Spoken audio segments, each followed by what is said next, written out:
Shalom, Israel. And when I mean Israel, I'm talking about the Black, Hispanic, and Native Indians. The Lord's 54th annual Passover is going down again this year, sundown, April 1st at 500 South Salisbury Street in Raleigh, North Carolina at the Downtown Conventional Center.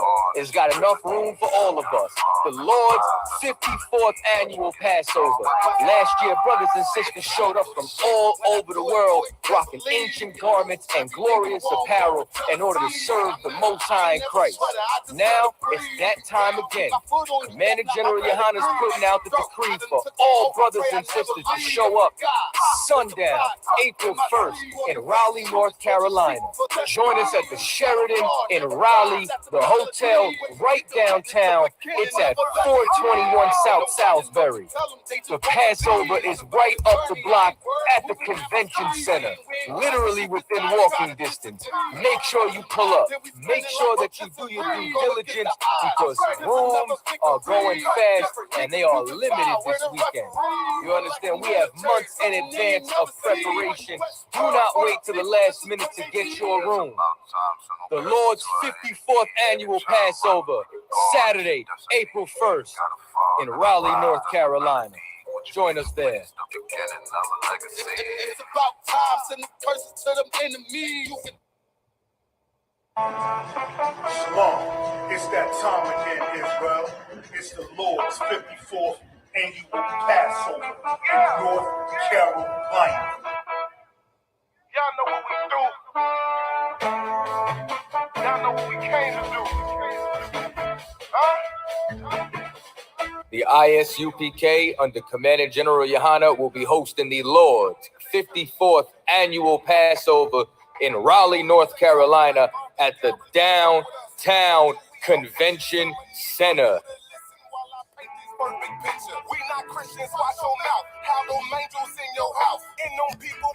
This is something that you do not want to miss. Make sure that y'all bring the entire family.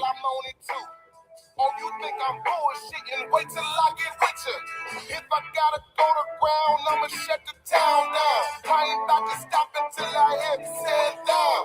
All you gonna see is a lot of man down. The Downtown Raleigh Convention Center. We ain't never stopping now. You running now. All my niggas go to ground. We go to ground. You dealing with the metaphor. For Blacks, Hispanic, and Native Indians. Go to ISUPK.com to purchase your tickets today. $200 per every adult over the age of 17 years old. We are not the same. No, we not related. No, I'm not stuck on lit. Death is a vacation. My camp undefeated. You cannot debate. You just want the clout. The Lord's 54th annual Passover, April the 1st, is coming down to Raleigh, North Carolina. Commander General YAHANNA has done it again.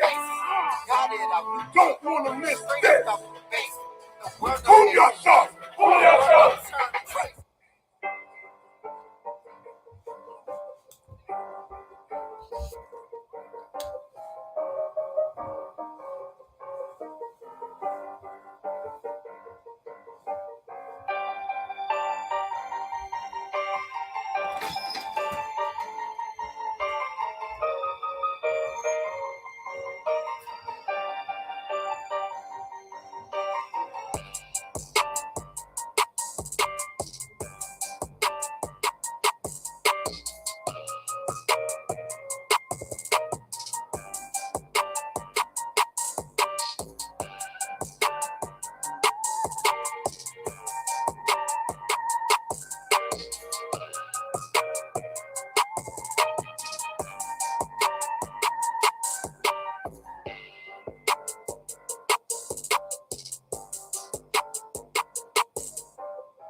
public service announcement to all the sisters out there. You already know what time it is.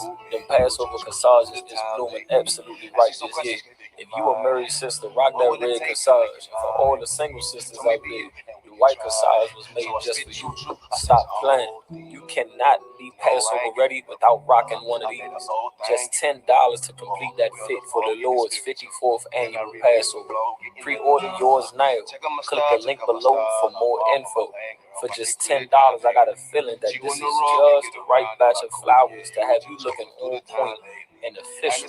Sisters, make it your business to get you one. We hope to see you there. Shalom, Israel. So I spit juju, I take the whole thing. Taking my style, I'm far from a language, just let me put it down, baby. See you on the road, can get around in my coupe, me and you, we just cruising through the town lately. Ask me some questions, girl, do you mind? What would it take to make you mine, please? So maybe you and we can try. So I spit choo-choo, I take the whole thing. Take my style, I'm far from a language, just let me put it.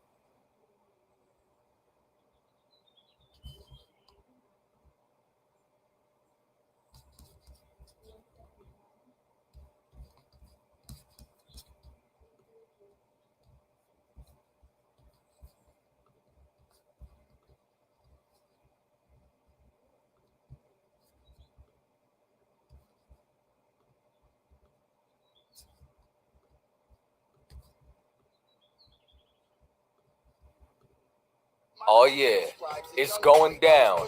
Join us for this year's All Black Party, hosted by Commanding General YAHANNA and the I.S.U.P.K. This year, it's going down in Durham, North Carolina at the Durham Armory. Last year, brothers and sisters came out from all over the world. It was a packed house to celebrate the 2022 Hebrew Academy graduates. These brothers faced life and death, and as a result, they were honored on this night for their sacrifice and their victory at the gauntlet. But wait, this year it's going down. There will be a Hebrew concert featuring Captain Akai, 144 the Rebel, King Ty, Captain Ty Ward, Lost Tribes, Captain Katazai, I Won Your Allah, also known as Dopey, and Officer Natazai, U.P.K. Natazai, and much more. It's going to be an open bar. Make sure that you get your tickets. It's going down this year, 2023, the 54th annual Passover and the annual All Black Party, hosted by Commanding General YAHANNA, I.S.U.P.K. Still blessed and still we rise.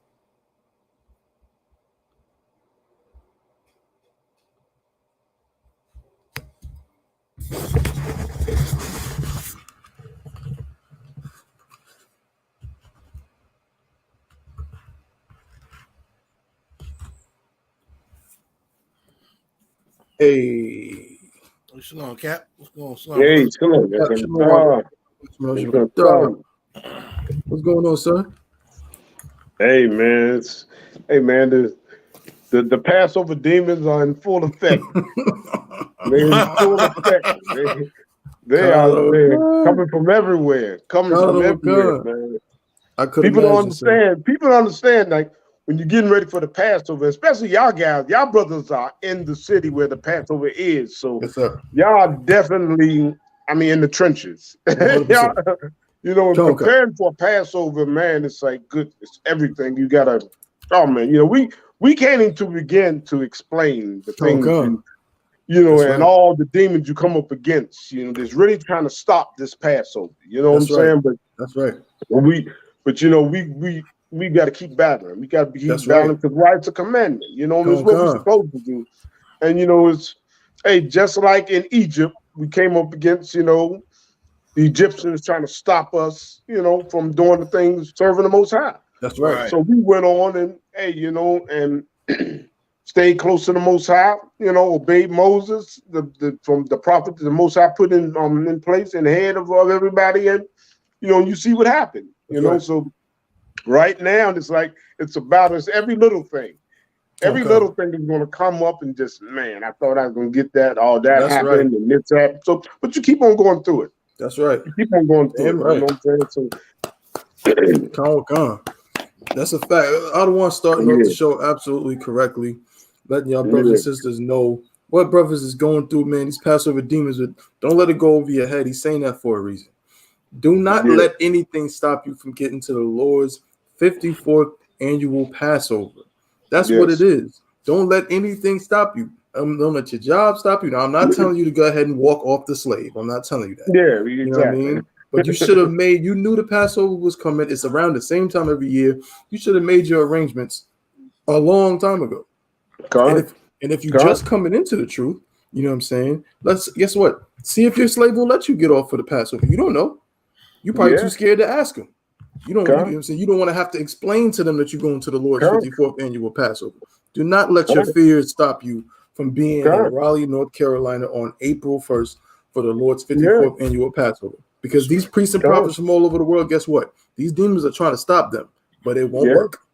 It will not work. You know what I'm saying? So, Most High in Christ, that's exactly where we should start. You know what I'm saying? So, we got the Passover going down. We are less than a month away. Today is what, March 3rd? Yeah. March 3rd. So we have less than a month for the Lord's 54th annual Passover going down in Raleigh, North Carolina at the Raleigh Convention Center. I ain't going to tell y'all too much, but I know, Kawal, you had seen the venue. I hadn't seen it. Oh. Yeah. I had to go there the other day to take care of something. You know what I'm saying? I had to go on a mission. Brother. When I seen that, I was like, yo, it was, and I haven't even obviously seen it in all of its glory with the lights, but just seeing that space, oh man, it's going down. It's going to be absolutely crazy. It's going to be crazy. You want to put on your best garment. You want to get your best headpiece by Captain your Garwat. You want to get your best mitri. Sisters, you want to put on that fly dress. Make sure that it is up to UPK One West standards. Okay, this is not the world.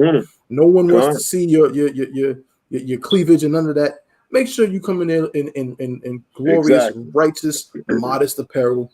You know what I'm saying? Yeah. And the same thing is true for that all-black party. Cool. You want to tell them about the all-black party, brother? Oh, yeah, no doubt. You know what I'm saying? Shalom, everybody. The all-black party is going down. It's going to be in the Durham Armory, man, Durham, North Carolina. You understand? Recently, Eddie Murphy bought this picture. He did. Of Marvin Gaye's album. It was called what's that joke? What's it called? The Sugar Shack. The Sugar Shack, where black people grooving and dancing. Everybody, uncle got that picture in their pool room. Yep. Don't pull it up. Well, that picture was taken right where we about to go party at. And it just coincidentally is making his headlines across America when Commander Yohanna hosted the black party in the same place. So the Lord's going to be with us, I think. That's right. No, that's right. I know so. That ain't no coincidence. That's just something small. The most important part is going down to Durham Armory, man. Open bar. The tickets will be $30 at the door, $25 pre-sale until 11 o'clock. The first 30 ladies are free. Probably more than that. Just come through. You know what I'm saying? Other than that, it says to be music. We got special appearances by UPK's favorite artists, dancing, dope DJ playing all the top hits and UPK hits, man. The food is going to be off the chain. No violence. This is a place where blacks, Hispanics, American Indians going to come and enjoy themselves in peace. You understand what I'm saying? And just have a great time, man. A great time. And it's hosted by Commander Yohanna. It's all black, but if you don't got all black, you still can get in. You know what I'm saying? That's our theme. We call it the all black party. So, you know what I'm saying? Wear your best outfits, man. You understand what I'm saying? No, just look fly when you come in there. That's right. And be prepared to have a great time. The Durham Armory, you understand? It's going down from 8 to midnight. You understand? And hey, let's get it on, man. Hey, if you need to go to Ticket Spice, ticketspice.com. All black party also too. There's a QR code you can scan. We'll pass it to the brothers in the cities to start going ahead and getting that. But Durham, North Carolina is ready, man. People are really excited about this black party. They've been talking about they coming out, and it's on a Thursday. And really, there's really not much to do Thursdays. It's something to give people something to do. That's right. And it's the same weekend as J. Cole's Dreamville. So it's going to be a lot of people flooding that area in Raleigh, Durham. Right. So you looking for something to do on Thursday, come to the all-black party in Durham, North Carolina, at the Durham Armory, man. Just pull up. You start seeing all these cars. That's what a party's at. That's Come on. You'll be greeted, you know what I'm saying, graciously, and we're going to let you in, have a good time, man. Let's get it on. That's it. Damn right. Most High in Christ, man. That's The brother said quite a bit. You know what I'm saying? Everything he said is right on point, man. I'm telling you, the Lord was, is with I.S.U.P.K. And we're not giving no promotions to no other anything that's going on. But what Kawal is saying is absolutely correct. What you're going to see is, you know what I'm saying, you're going to see the city flooded in a way that it usually isn't. So there's going to be a lot more activity. There's going to be more food trucks out. There's going to be more vendors out. There's going to be more people moving and shaking and all of that, man. The city's going to be live. So you are absolutely going to be in the place to be that weekend. You know what I'm saying? And the most important thing is the Lord's 54th annual Passover going down that Saturday, April 1st at the Raleigh Convention Center. So, man, here we go again. Another episode of the Chain Breakers podcast brought to you by the I.S.U.P.K, the Israelite School of Universal Practical Knowledge. You understand? I'm Priest and Officer of 1,000 Thabawan. You know what I'm saying? Holding it down out here in North Carolina with my brothers. You know what I'm saying? Holding it down with my brother, Officer of 1,000 Kowal. You know what I'm saying? In the glorious white shirt. That brother makes all the fly shirts too. I know. I see. I definitely got to get down with the brother with that. I see. I like it. Hey, you got to rep Israel. We ain't Africans, baby. Israelite. I'm telling you right now, with just these two brothers right here, you will be Passover ready. You will be ready for that weekend. If you get with Captain Regard, we give an officer Kowal, man, they're gonna take care of all your shirt needs, your headpiece needs, your armband, everything you need, they got you. You know what I'm saying? Of course, I cannot start the show without bigging up, giving, you know what I'm saying, 100% adulation to my Adawan captain of 10,000, your Garwap. You understand? The man with the plan, holding it down out there in Oklahoma. If I could, Thabo, right quick, I'll say we was just telling brothers and sisters, don't let nothing stop you, from getting to the Passover. I mean, it's like you got to get ready no matter what. You got to get ready and do it. And the funny thing was starting the show, I was running around. I was like, damn, well, let me hurry up because it was like 5 minutes after I said I got to hear him get on the show, and a sister called me, so I was counseling the sister. So I was going through that, and I told her, say, I'm gonna get on this podcast, So I put my red on, and I couldn't find a headpiece. Oh, snap. So I said, hey, I knew I had a red headpiece around here. I knew it, so I'm looking on the board. I said, no, I'm not gonna mess with none of the new ones. So I'm running around. So I grabbed a piece of cloth, a piece of material. I said, hell, I wrapped it around my head, tapped it around my head. Then I saw, damn, it was a shield. I said, I ain't got nothing on it. It was a shield laying there. I put the shield up, stuck it on there.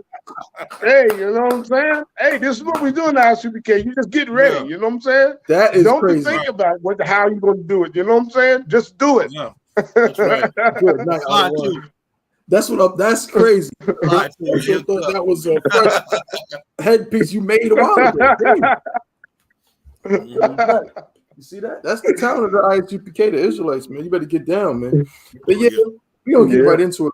Chain Breakers podcast brought to you by the I.S.U.P.K, the Israelite School of Universal Practical Knowledge.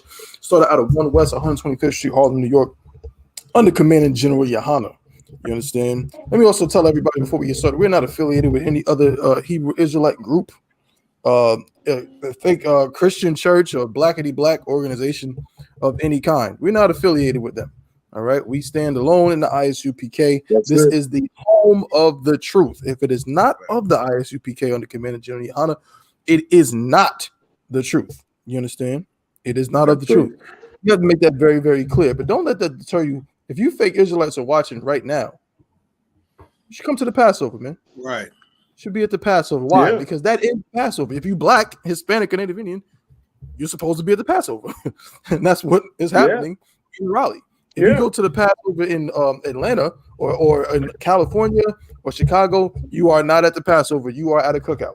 All right. Some kind of blackity black barbecue or something. You're not at the Passover. The only Passover commissioned by the Most High, by the Lord, is going down in Raleigh, North Carolina at the Raleigh Convention Center on April 1st. Okay. That's right. So with that, we're going to get into some stories for today. Of course, the Chainbreakers podcast is one of many shows here in the I.S.U.P.K. that's all about breaking the chains, man. That's what we do. We break the chains of oppression, the mental chains, man, because our people just are shackled by all kinds of lies and deception that goes out in the world. You believe everything that you see on the internet. You believe everything you see on your TV and everything you see on your news stations, but you never go to the real priests and prophets of the Lord to find out what's really going on. Well, the I.S.U.P.K. is the home of the true priests and prophets of the Lord, and we've been commissioned by the Lord under Commander General YAHANNA to do this work. So we're going to go into these stories and show you what's really going on in this place and show you that it is not all peaches and cream. So the first thing I want to talk about is Salakia. Bear with me just a moment. Let me get this story up. And if anybody, if you want to have any questions, man, you want to comment, man, please jump in the comment section. You know what I mean? We want all kinds of interaction from the people, man. You don't got to just sit up here and listen to us talk. Maybe you think we just crazy niggas with ridiculous headpieces, and why y'all wearing shades inside the house, and why y'all wearing things like that. You know what I mean? You should probably jump in the comment section and tell us how crazy we look. That's what you should do. And then, of course, we're going to blaze on you, and maybe you'll learn something in the process. All right? Yeah. Gone.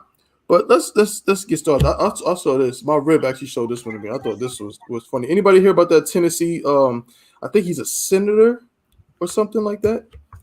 Anybody hear about that? I heard something about something. Yeah, all right. Go on with it. Yeah. I want to get this video. Yeah. I might have to go to YouTube for the video. So I'm gonna start reading this article, and if I can find, let's see, Salakia, Tennessee, rep,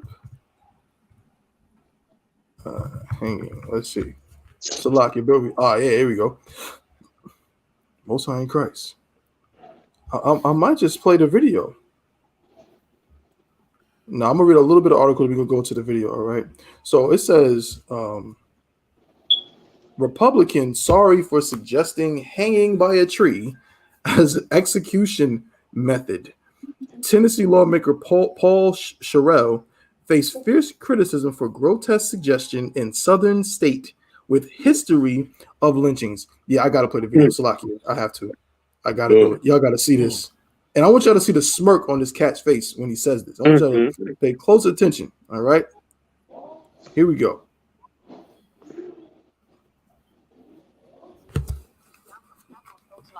Comment the state lawmaker made this week about a bill to add a firing squad as a way to execute death row prisoners in Tennessee. During an open meeting, that lawmaker suggested another way to execute those inmates could be, quote, hanging by a tree. News Channel 5 Jason Lamb has the fallout. All right, it's February 28th. Welcome to the Criminal Justice Full Committee. It was a typical meeting on Capitol Hill that quickly turned to a very atypical topic surrounding death row inmates and how they're executed. The opportunity to add a firing squad as a method of execution. The suggestion of a firing squad in the wake of several failures from the State Department of Correction to properly follow protocol when executing prisoners using lethal injection, leading to questions not usually heard on Capitol Hill. Will a person be shot in the head or the heart, or where will a person be shot?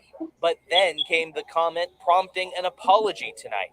It came from Republican Representative Paul Sherrill from Sparta. Thank you, Representative Powers, for bringing this. I think it's a very good idea. And I was just wondering about, could I put an amendment on that? It would include hanging by a tree also. And also, I would like to sign on to your bill, sir. Tonight, Sherrill apologized in a statement released from the House Republican caucus, saying, "I regret that I used very poor judgment in voicing my support of a colleague's bill."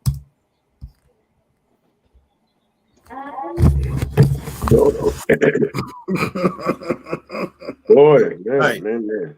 They want to bring back lynchings. They want to bring back lynchings. They want to bring them back. I shouldn't say bring them back. I mean, they never left. Con. I mean, you know, but you know, that's the spirit of the oppressor. That's the spirit of the oppressor. You know what I'm saying? He want it back. They want, you know, like Trump said, make America great again. That's what the spirit they in. You got to make America great again by, hey, bring them back lynchings, bring them back all of the atrocities that we suffered. Bring them back. Good night. Man. Salakia, sir. So yeah, I want to, you know, get everybody to comment on this. So of course, this Senator, what is his name? This is Senator Paul Sherrill. His exact quote was, of course, he's a Republican from Tennessee. I was just wondering, could I put an amendment on that would include hanging by a tree also? Good gracious. Sherrill asks offering to co-sponsor the state bill, right? And of course, afterwards, you know, he apologized. It says the remark prompted considerable backlash, particularly as it was made in a southern state with a brutal history of racial motivated lynchings. The prominent civil rights attorney Ben Crump wrote, "This is unreal. How in 2023 can a government official have such a grotesque suggestion leave his mouth?" Yeah. On Wednesday, Sherrill said, "Sorry." This is a quote. "My exaggerated comments were intended to convey my belief that for the cruelest and most heinous crimes, a just society requires the death penalty in kind," he said. "Although a victim's family cannot be restored when an execution is carried out, a lesser punishment undermines the value we place on protecting life." Sherrill said he sincerely apologized to anyone who may have been hurt or offended. Cap, you said something very, very heavy metal. You said there. You said something about making America great again. To see someone say this, like, first of all, do you think his apology is even genuine at all? No, I don't. No, I don't. You know, I know I don't. You know, and if I want to say right quick, when the Lord said He's going to pour His Spirit out, you know, the Lord's Spirit is truth. Mm-hmm. You know, so these things He's going to have these dummies like this come out and say stuff like that. Mm-hmm. You know what I'm saying? Now this dummy right here, he's just a racist white man. He's beating his head. Why did he come and say that? To be that bold to say that? Mm-hmm. Because they don't want the cat out of the bag that they are really racist and hate us. Right. You know, so they want to keep it secret, but he like, damn, why did I come out and just say it like that? You know? Mm-hmm. And that's the working of the Most High. Right. That's right. So he can just put their foot in their mouth and bring it out. You know what I'm saying? Everybody it's going to be brought out by everybody got to see that the oppressor is the man of sin. That's right. You know what I'm saying? Nothing can happen until he be revealed as a man of sin. That's right. As the evil beast of the earth. That's what it says. That's what the scriptures say. Christ can't come until he be revealed as the man of sin. Everybody going to know that, hey, that's an evil person. That's an evil people.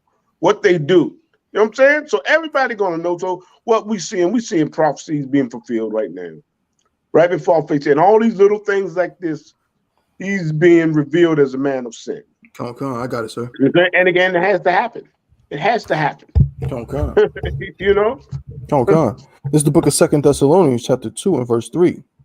Let no man deceive you by any means. For that day shall not come. That day shall not come. Then it's talking about that day, the day that you Christians love to talk about.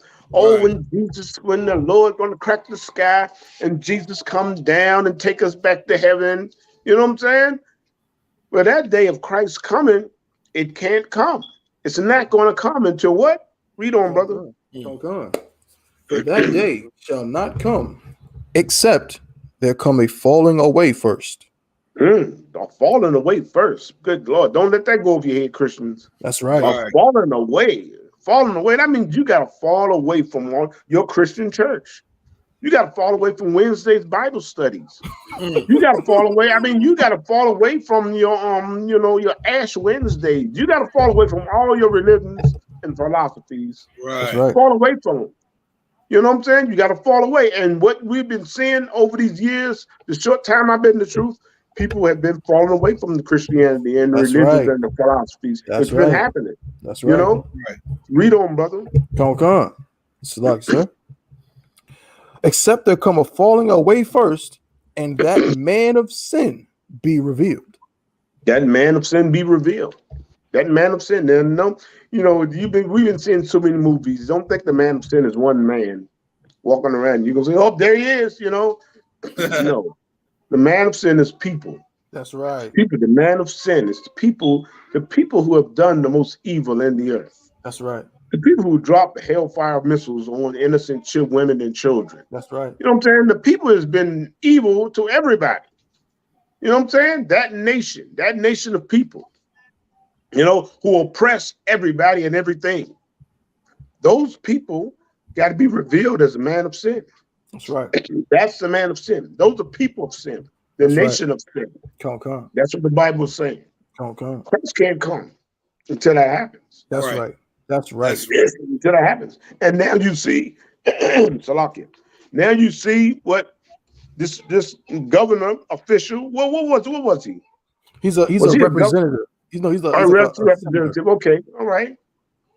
Now you see that they're coming out saying that you know what I'm saying? We want to start hanging people again. Man, start hanging people, lynching people again. You know what I'm saying?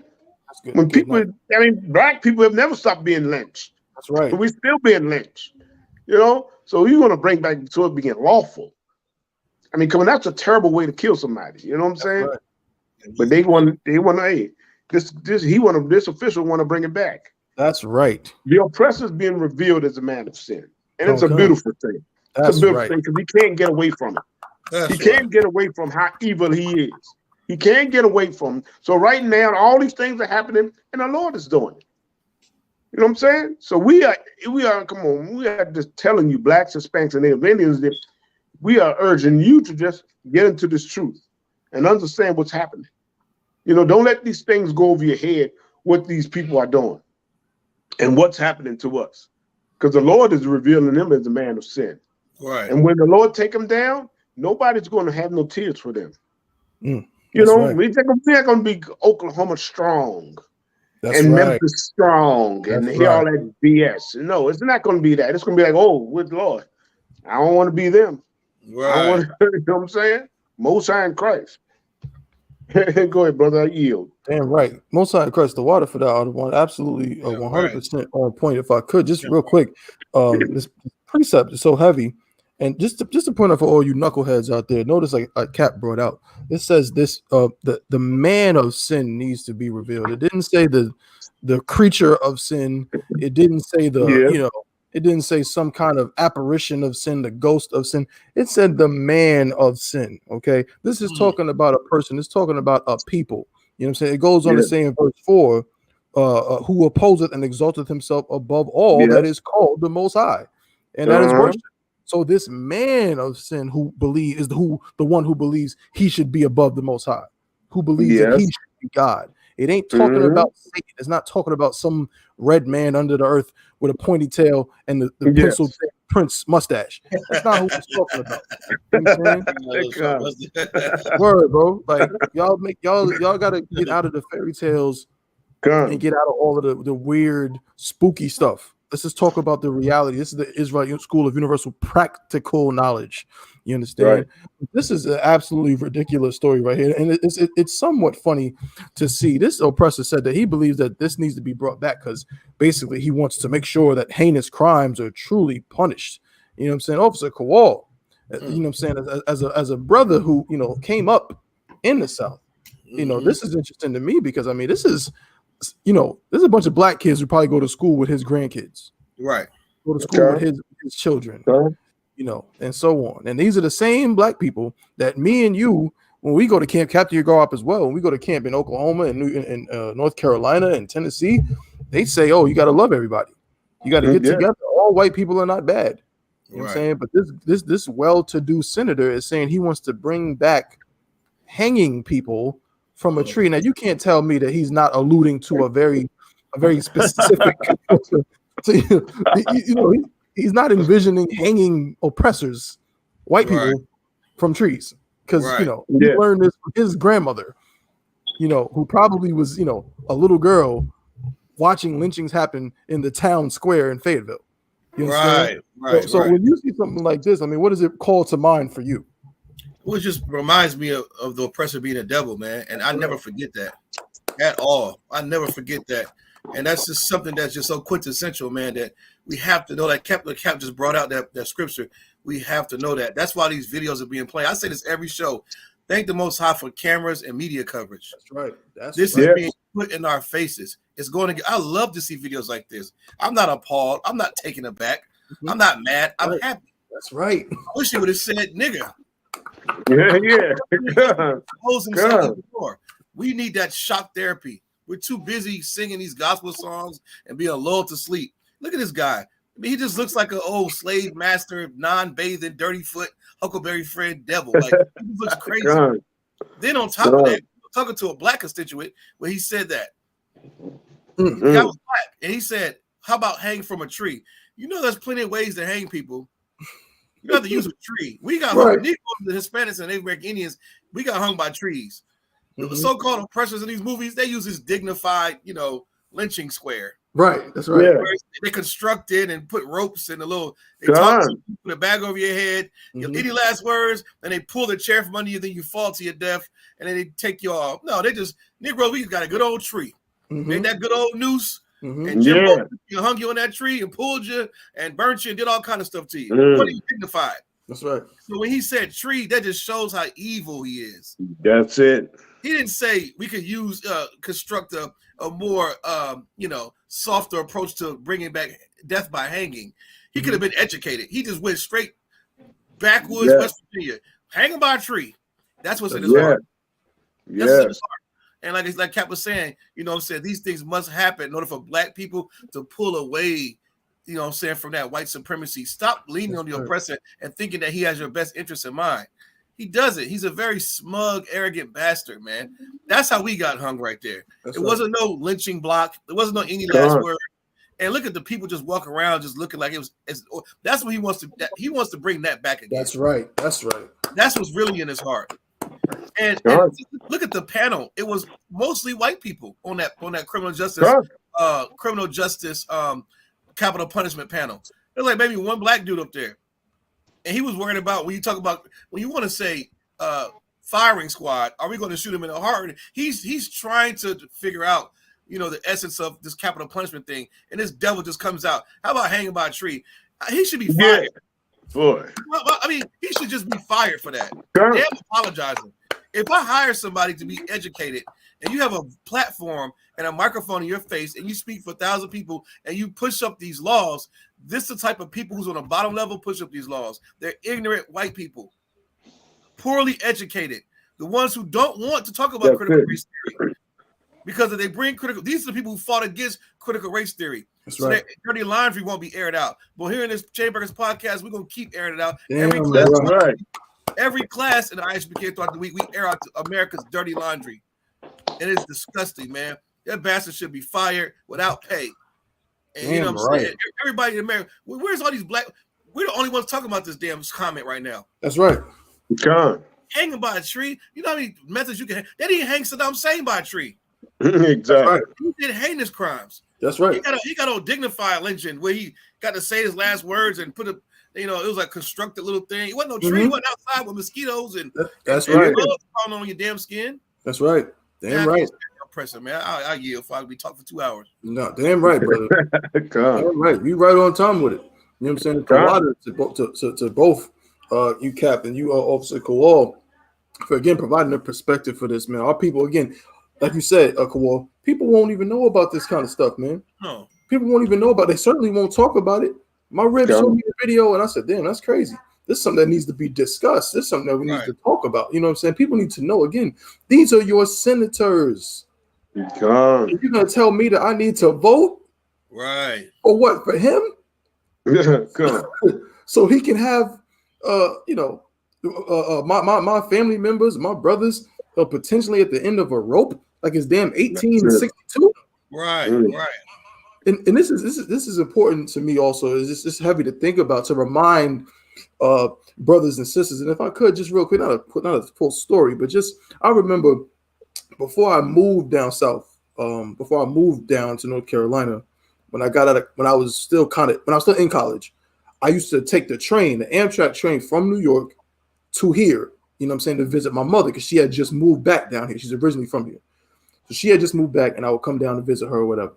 And I remember when I would be on that train and I would just see like the scenery, and I would see these like swamps, and I would see these trees, and I would see all these things. Of course, as a black man, I know y'all thought the same thing. When you see things like a bunch of trees and a field and cotton, the first thing you think of, damn, my brothers and sisters was out here working.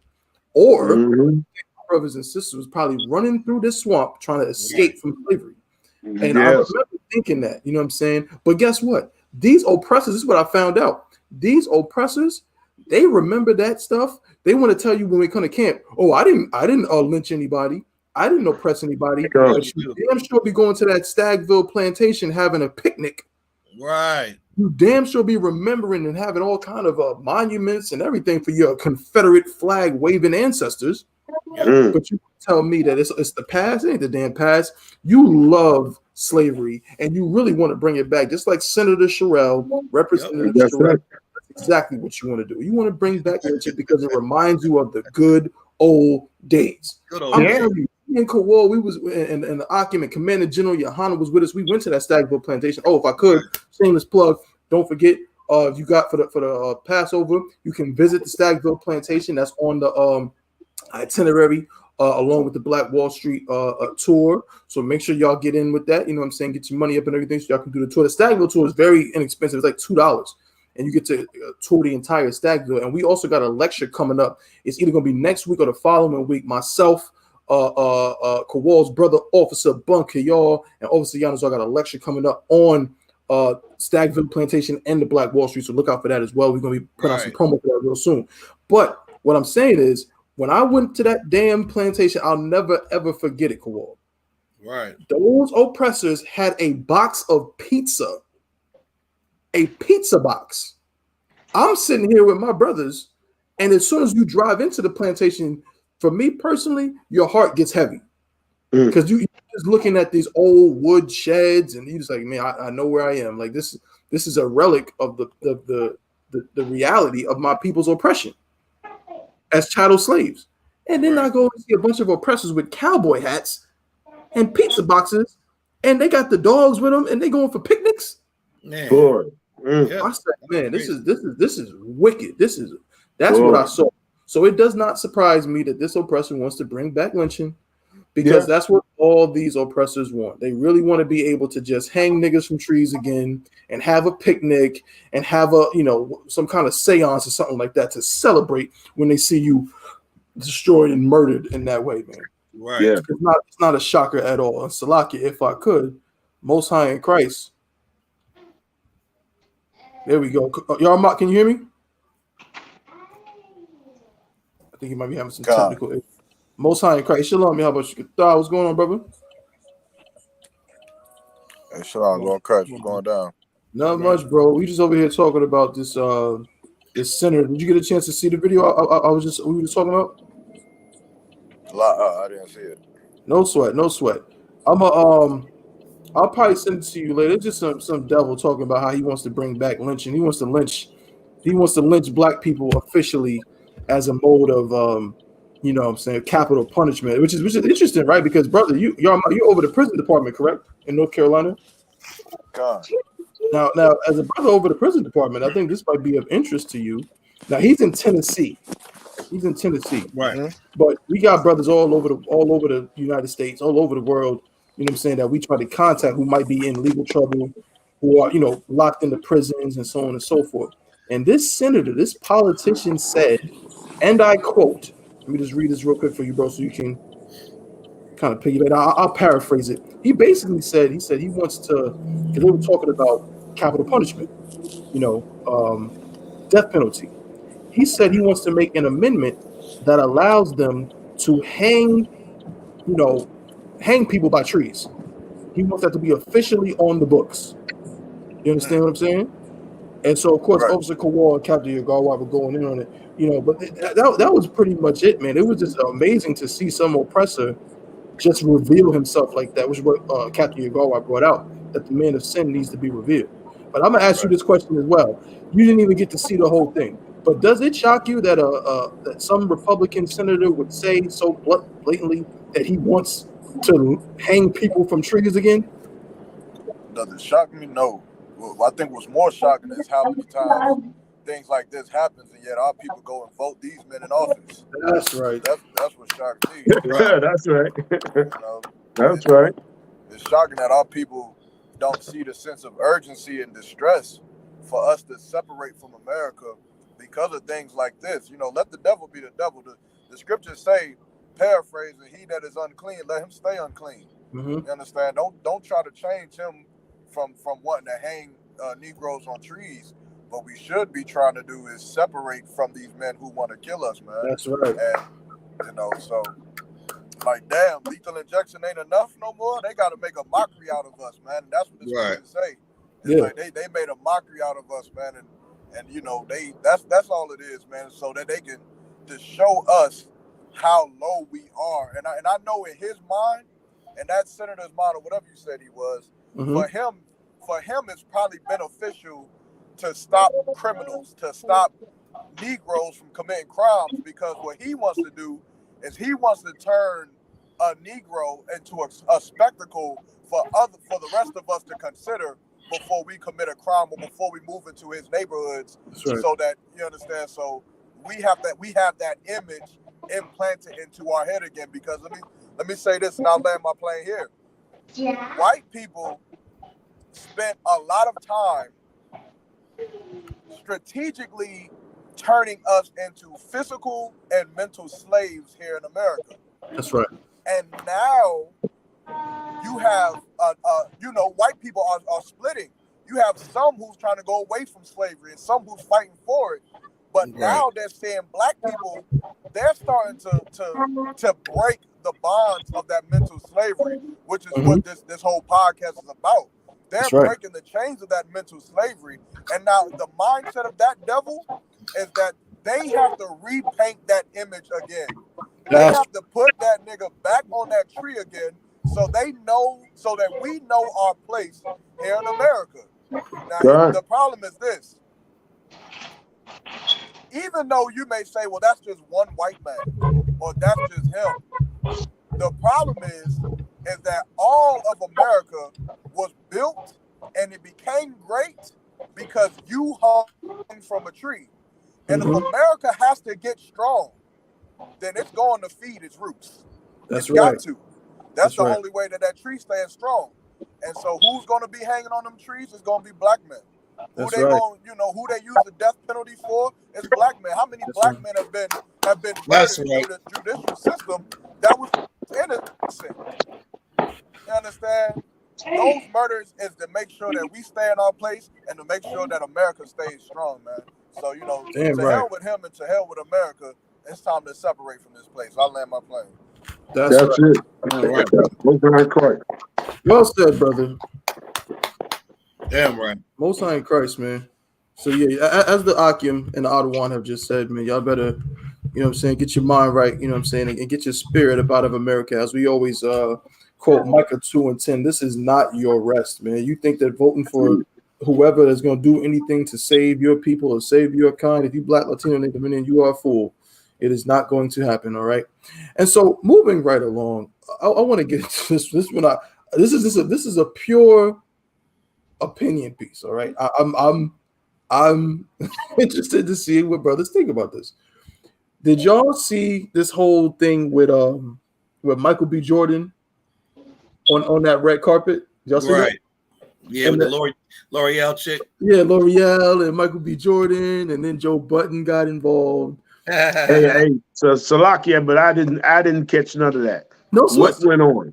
Okay, I keep on seeing clips. I'm seeing pictures on Facebook, and I'm just what the hell is going on?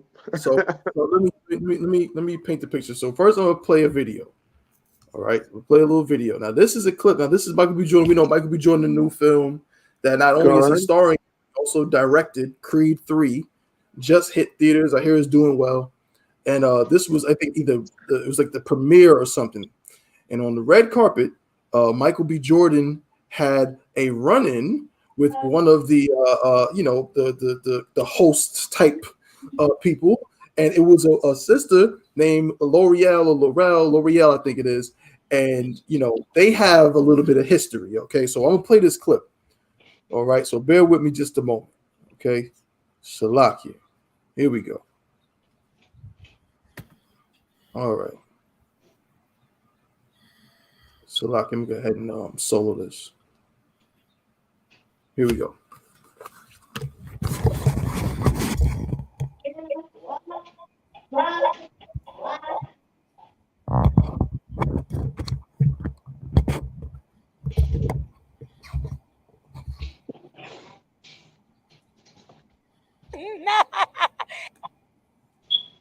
Stars really are just like. Got Michael B. Jordan, the director and the star of Creed 3. And, we know each other. We go way back all the way to Chad Science in Newark, okay? No, I did not say that. Misquoted for sure. No, you did not hear me say that. I said we used to make fun of the name. But, yeah, he is obviously killing things out here. Isn't this the sexiest show off right here? Who's the sexiest man? Because now let's. Y'all catch that? Yeah. All right. So Salagi? Yeah, we are. So, all right. So what happened basically here is Michael B. Jordan lived in Newark, New Jersey for some time, and he was like, "Let me get rid of this." And at some point, when he was in 7th grade, he went to school with this chick, L'Oreal. Now, check this out. So Michael B. Jordan, when she's interviewing him, she says, he says, when she brings up the fact they went to school together, he's like, "Oh yeah, I was the corny kid, right?" And she's like, "No, I didn't say that." The premise being that Michael B. Jordan remembers her at some point saying that he was like a corny kid in middle school, right? Right. Well, here's the thing. She didn't actually say that. So it has come out that she did not say that he was corny. There was a podcast with her and another sister. The other sister was the one who said that Michael B. Jordan's kind of corny. What this sister did say was that they used to make fun of him in middle school, because his name was Michael Jordan, and that was funny to him. And he used to walk around with like headshots, because he was like a little kid model and he wanted to be in movies and all of this stuff. And they would make fun of him, like, what the hell are you gonna do with those headshots or whatever? And then, and he is where he is now. But Michael B. Jordan, a lot of people basically are saying they're divided. Some are saying, well, he has a right to say that, you know what I mean? Because he's remembering when they played him back in middle school, when they called him corny. Right. And they said, "Oh man, you're not cool because you want to be an actor," and all of this kind of stuff. This is all related to kind of these concepts that's going on today about what's it called, Yarmak? Passport bros. It's like that manosphere kind of thing going on.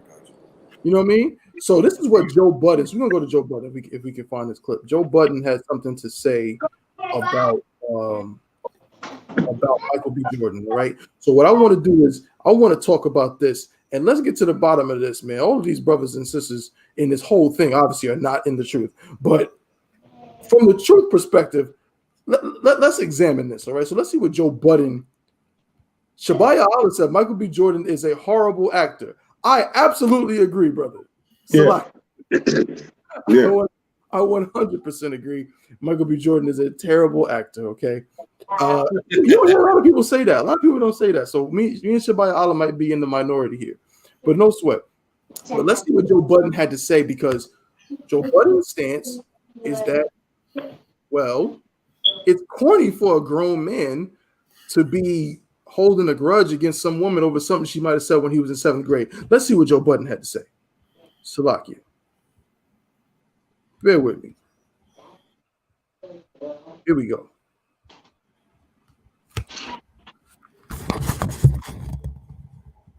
Girl, it's some corny nigga shit. I can see that. You beat Michael B. Jordan today, allegedly sexiest man alive in all of these blockbuster movies during your highlight week. You've probably never been more visible than you are right this second. And that's what you do to her. And if I bring back them white girl rumors, then it's going to sound even crazier.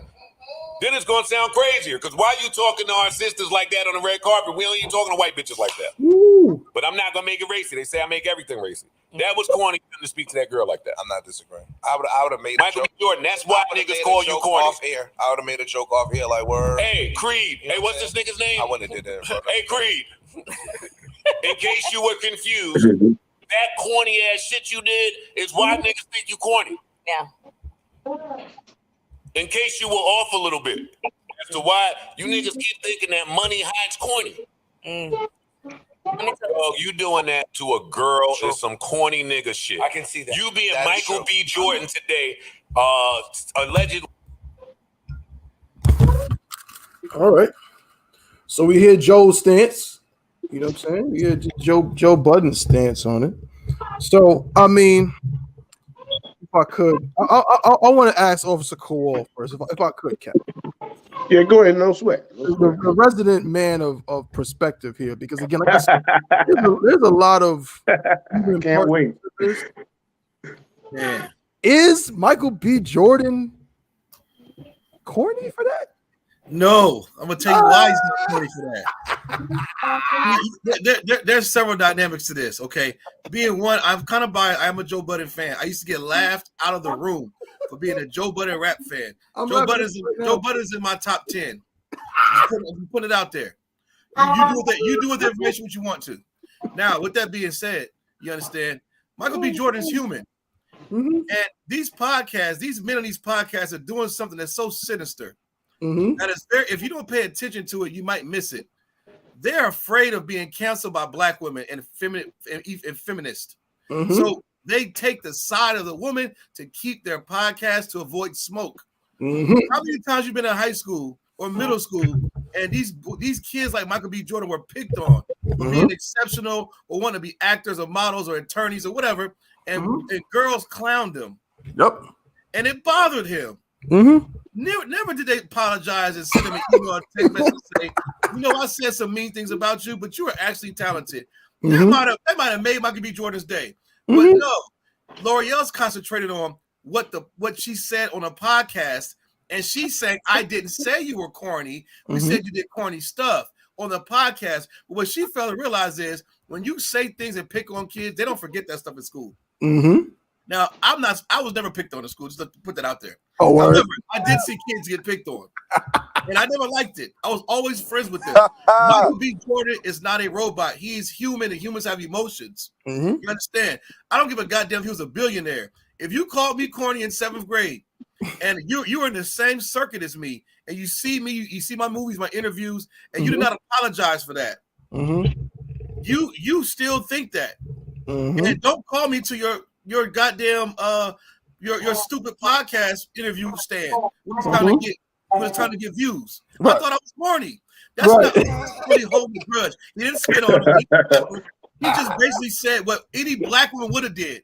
You take a black woman that was picked on because her mama made her wear some stupid curl one day, and some dude, Jerome, clowned her on a bus.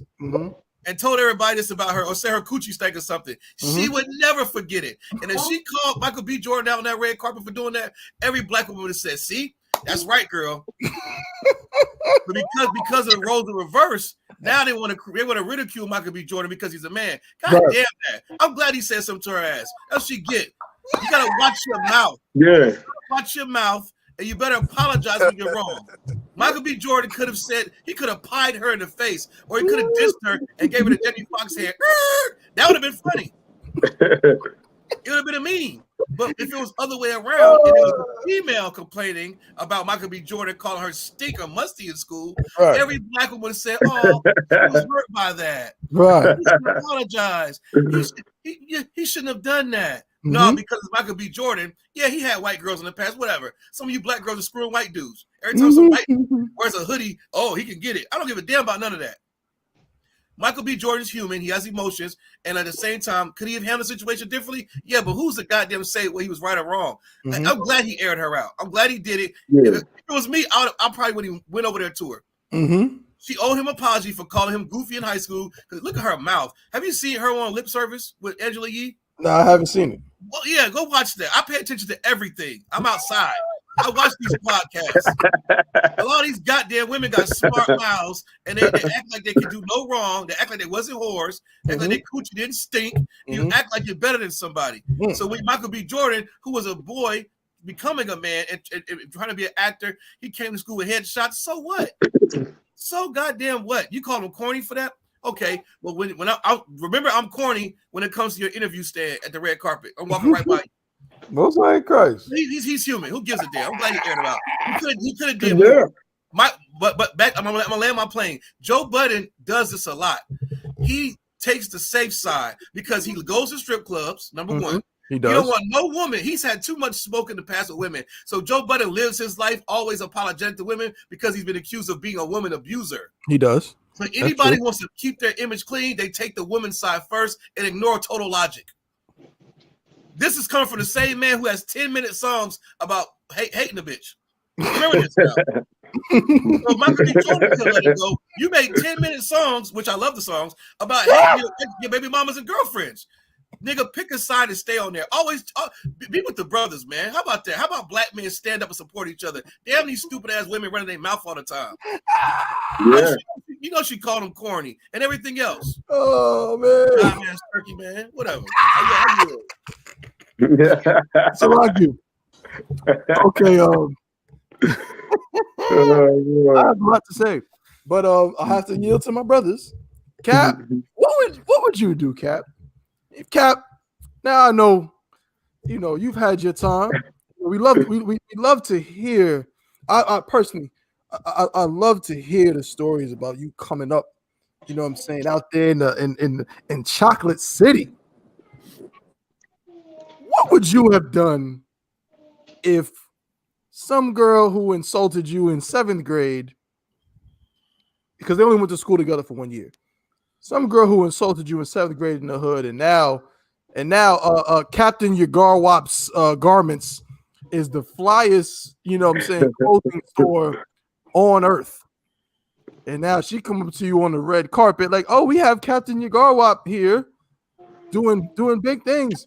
Like, what would you have done, Cap? Would you have just ignored it and just, brushed it off like that's the past? Or would you have been like, hey, look, chick, I remember when you said da da da da da. Hey, well, you know what I'm saying? As far as kids, right? I don't think I would have went there. As far as anything kids, I don't think I would have went there. I don't think I would have went there because so many things have happened since that. That's right. You grow up, you know what I'm saying? But it's like, I think it's to each his own, Sometimes, and your Kowal made a heavy point that sometimes some women need that. Some women need to be put on blast like that, right. Because they don't know how to bridle their tongue, like the scriptures say. They didn't say anything about. Some of them need to be blasted out, put on blast like that. But far as me, it's like when you try to go back that far and be like, hey, yeah, you said something when I was in 7th grade, I'd be like, damn, well, what the hell? It's something like, I don't think I would like went that far, but something some of them, but some women need to be put on blast, and that's because the type of person they have become. They probably been that evil. They probably been that evil bitch back in school, when you was younger, But then they might have evolved to a nicer woman, or they could evolve to a more evil beast. They need to be put in place. So, and sometimes some women need that. That's right. So I don't have no fault with the brother like hitting it like that. You know what I'm saying? To each his own. Maybe she needed that. I understand. She needed it. So it's like it's to each his own on that situation. Wherever you go back and blaze on somebody for something they did a long time ago, or like I said, it's like the type person they become. Man, you need, well, you were low down, dirty, this and that, back this day, So a lot of times, sometimes it's good for the person they become. It's good for the person they become. You know what I'm saying? So I'll leave it like that. I understand, sir. I understand. Captain Yagarwap is being, I would say, diplomatic. He's situation. You know what I'm saying? Officer Kowal wants all the smoke. God. Hey, Sluggy, and ain't nothing wrong with that. Hey, I agree. I'm serious. I feel him on that. You know what I'm saying? Okay. Mark, you better not disappoint me, brother. You better not disappoint me. Where are you going with this, Yarmark? If you on the red carpet now, Yarmark, of course. Not to sleep on Kowal. I heard Kowal was I heard Kowal was a dog on that basketball court. You know what I'm saying? I seen a little glimpse of something. You know what I'm saying? I could believe it. I could believe it. I see a little something, bro. But Yarmark, you know what I'm saying, has a reputation. He's a dog on that football field. He's underrated on that basketball court too. So he probably doesn't know what it's like to they call him corny in 7th grade. But Yarmark, where do you stand with this? Do you think that the brother took the right approach, or would you think he was corny for what he did? Man, that's rough. I'm gonna be honest. I don't know. I have to take the stand in the middle. I think if it was me, it might depend on how many shots I done had. Maybe if I had a couple shots before, I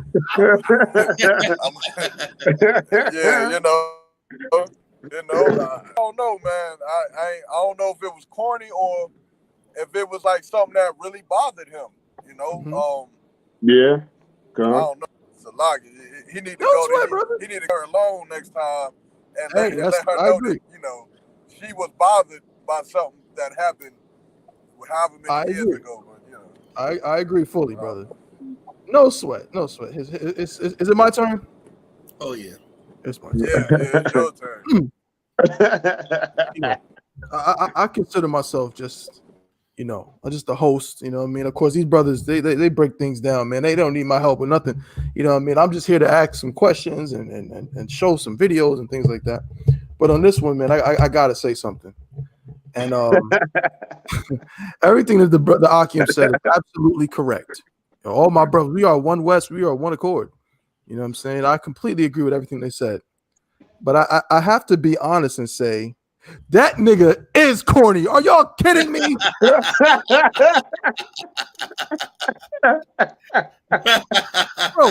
that is the corniest thing. Bro, why are you remembering? Like Joe Budden said. And guess what? This is the funny part. Kowal is a Joe Budden fan. Right. I hate Joe Budden's music. I hate it.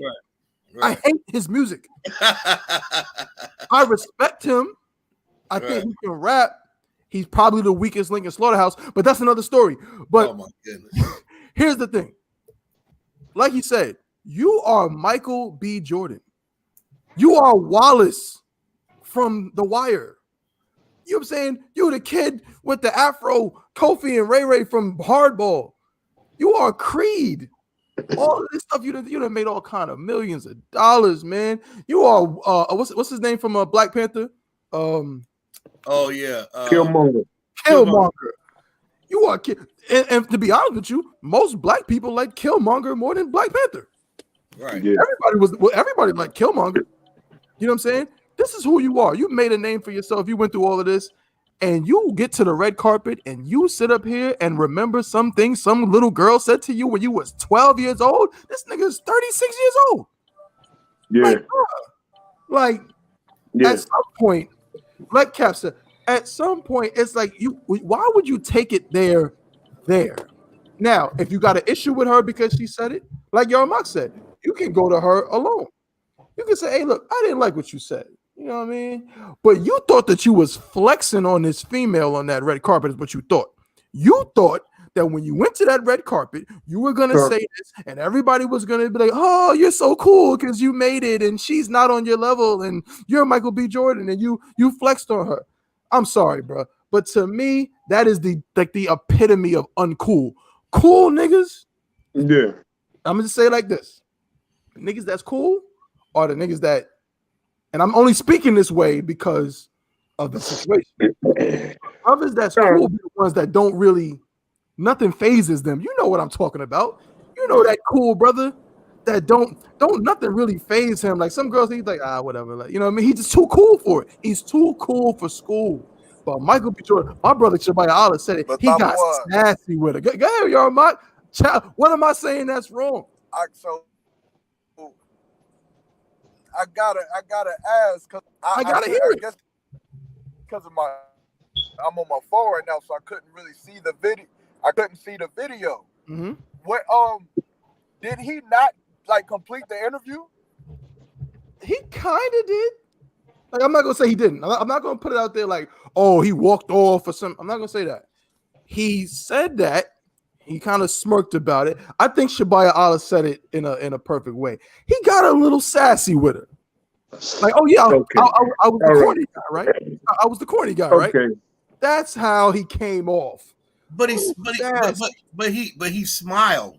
He was like, "Remember you called me corny, right?" But see, this is my thing.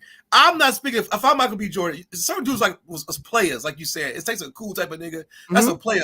He'd have kept the P. Was like, "Oh, I remember she called me corny, but I ain't gonna say nothing to her. My success is enough." Right. That's not everybody, brother.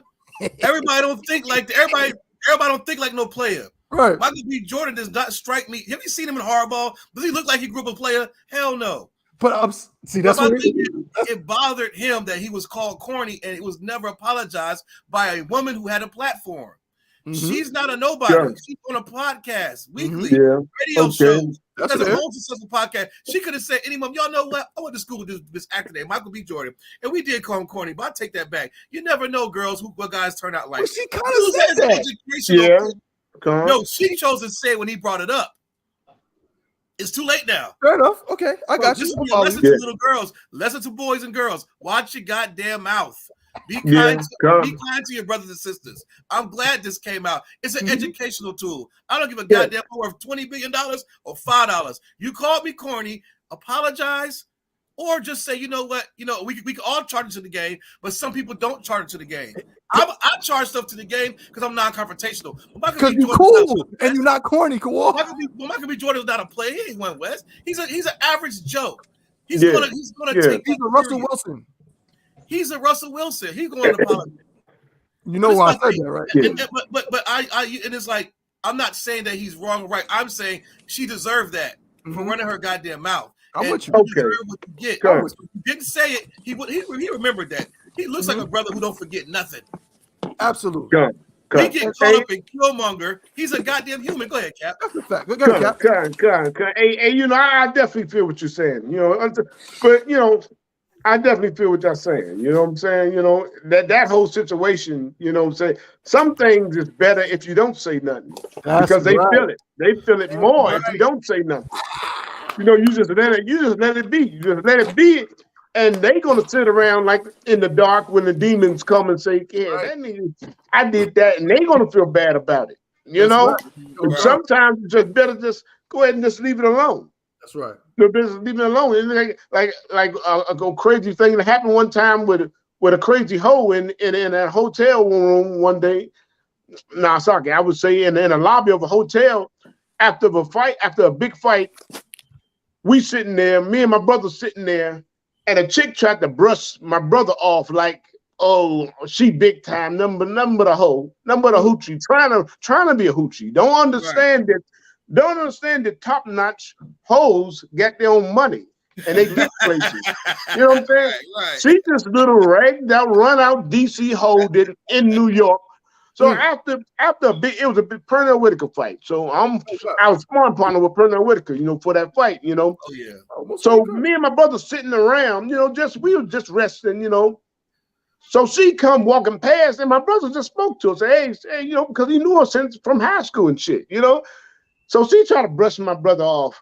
hi, Caesar. That's like, oh, you're bothering me. Oh, I'm a star now, you know.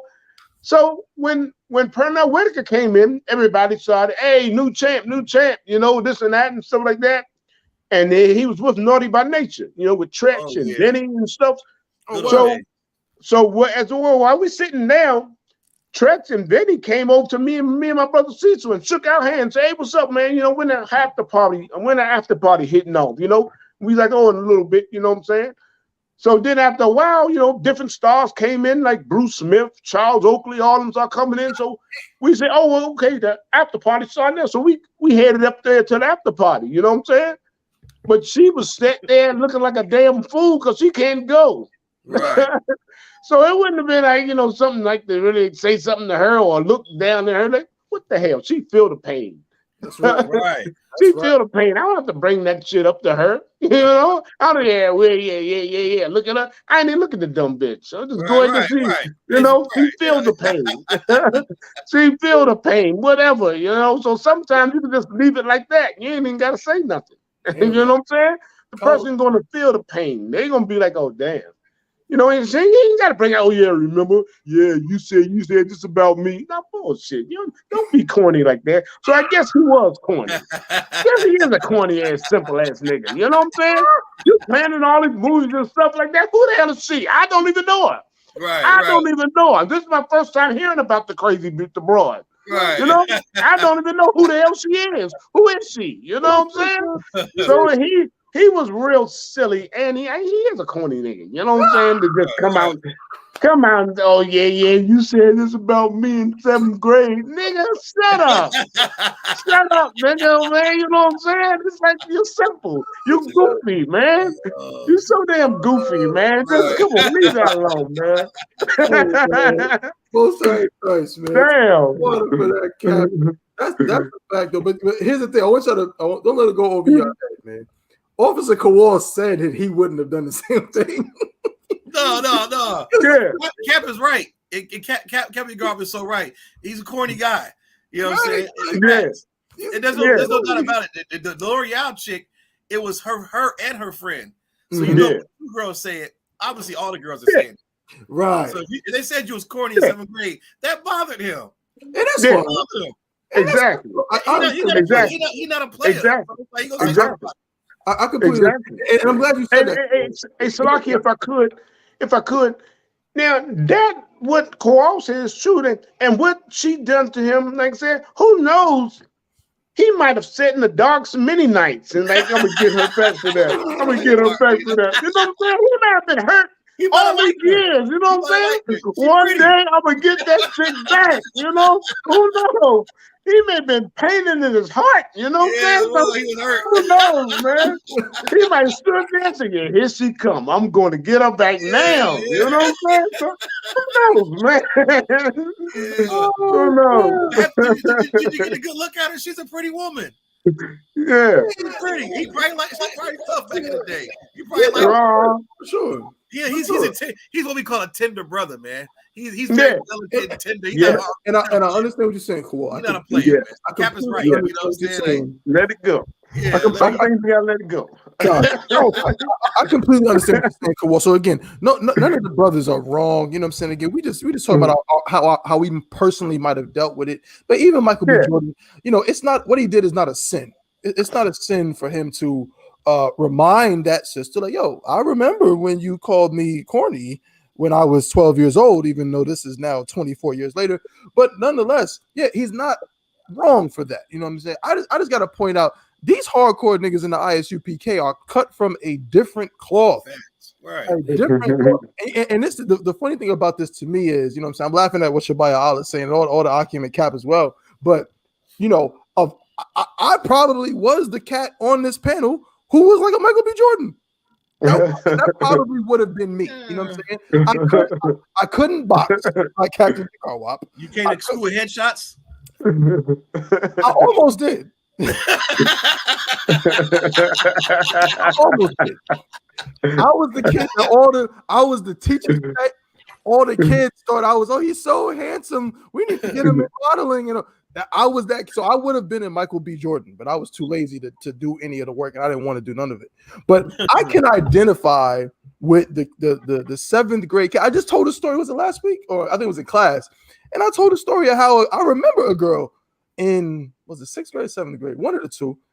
I remember her calling me corny to my face. Like, no, nigga, you're corny because you like Dragon Ball Z. You're corny, and I was like, damn, right? But you know, if I was to be in his position, pause, you know, that wouldn't be the route that I take. But the reason really that I think the danger here, the more serious element of it is, as I was mentioning to Officer Yarmak, is now you have these brothers, and it's not just brothers, but mostly brothers who do this.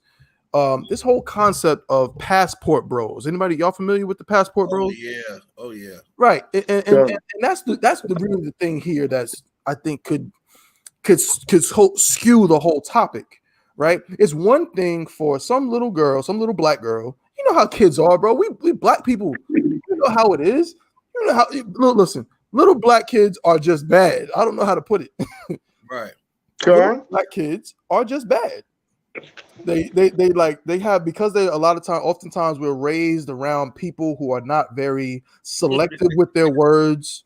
You know, they don't really have a lot of, I'm not gonna say they don't have class, but sometimes we're raised by aunts and uncles and even our fathers and mothers and grandmothers who are just not very classy. You know what I'm saying? Some of our grandmothers are damn 38 years old. You know what I'm saying? And so and because of that, they still have a young mentality. And we're just kind of raised a certain way. And so I just remember any black kid, any brother or sister can tell you, when you're coming up and you black or Latino or Native Indian, you know, them kids are vicious. And I came up in you know, in the East Coast. I'm not gonna say it's different for the Southern brothers. I'm not gonna say that, because I'm sure y'all went through the same thing. But there's a certain sharpness that little New York kids have. They're like sharp. Them little Harlem kids with the big water heads, like, you know what I'm saying? I remember back in the 90s when they had them low cut Caesars and they had them big old watermelon heads, and they were the most vicious, sharp kids ever. And I was never like that. I was never really good at that. And so they would cut deep with some of the things that they say. But the problem is that those kids, like Michael B. Jordan, I'm not saying he's a passport bro, but he, like Joe Budden said, he was one of those brothers who they started to say that he was, you know, he was into the white women because he couldn't handle the sisters. The sisters was too witty for him, and they were just, the way they talk, the way they do things. They said that he just couldn't handle it, and he wanted to go to them white women. And that's what a lot of these brothers are doing now. They're saying, well, you know, these black women don't appreciate a brother with headshots. Pause. They don't appreciate a brother who's into the arts. They don't appreciate a brother who's not a thug. And so they say we want to go overseas. We want to go to Malaysia and get a woman who's really trained to be a wife. And that's where I think some of this, you know, we laughing, but a lot of brothers think this nowadays. Out of YAHANNA, they're really turning their back on the sisters, because they remember when the sisters called them corny in 7th grade. They're turning their back on so-called Hispanic women. They remember when them Hispanic women called them ugly when they was 10 and 11 years old. And now they think that's all Spanish women, that's all black women. And they want to go over to Taiwan and Thailand, you know what I'm saying, and Calcutta, and get, you know, some heathen woman, because they think that she's not going to, they're a little different. They're more wife material. They do more cooking and they do more cleaning. You know what I'm saying? So, I mean, that to me is just kind of a dangerous thing to, when you put that out there. You know what I'm saying? I'm not saying that every brother is like that, but I mean, I see that all the time. Am I the only one? Y'all haven't seen the talk of the passport bros? Yeah. Well, you got to understand the what a lot, as far as like when you stardom and stars or whatever.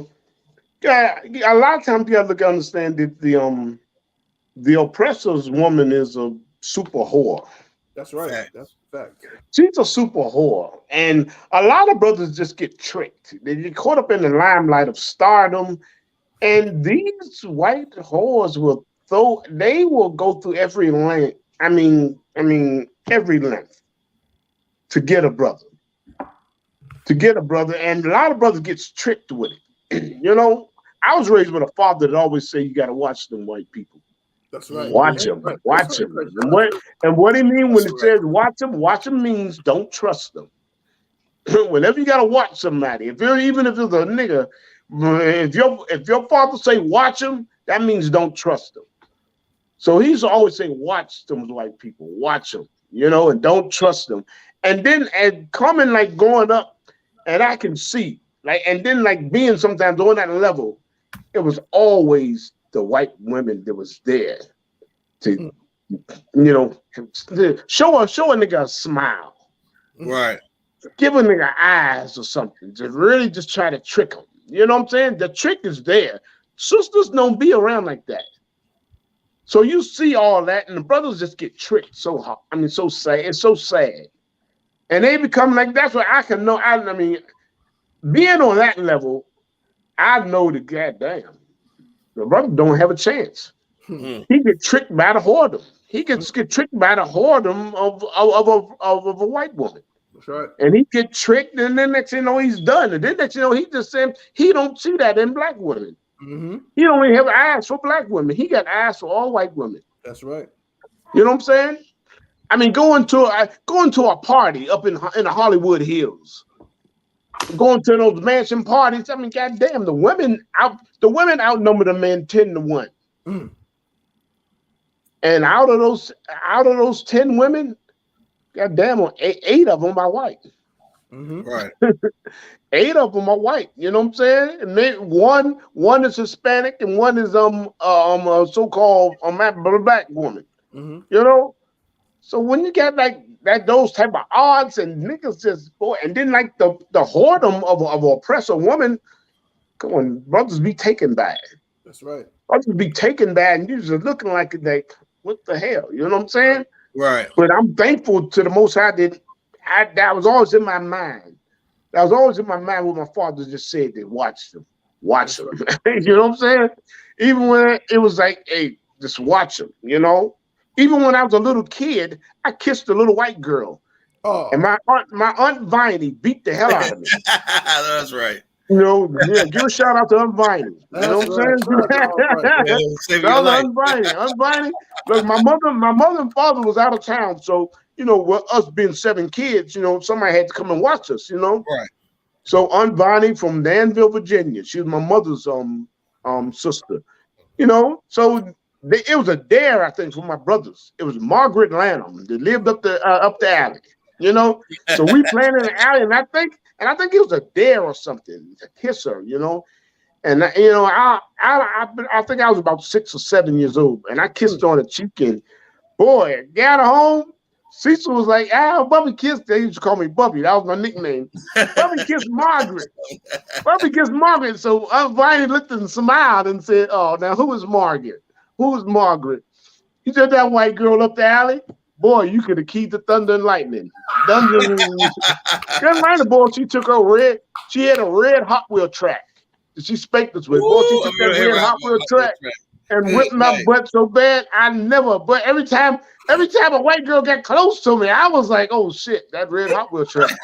What in the world? I was in Valleys years ago, you know, when I was years later, you know, I was 20-something years old.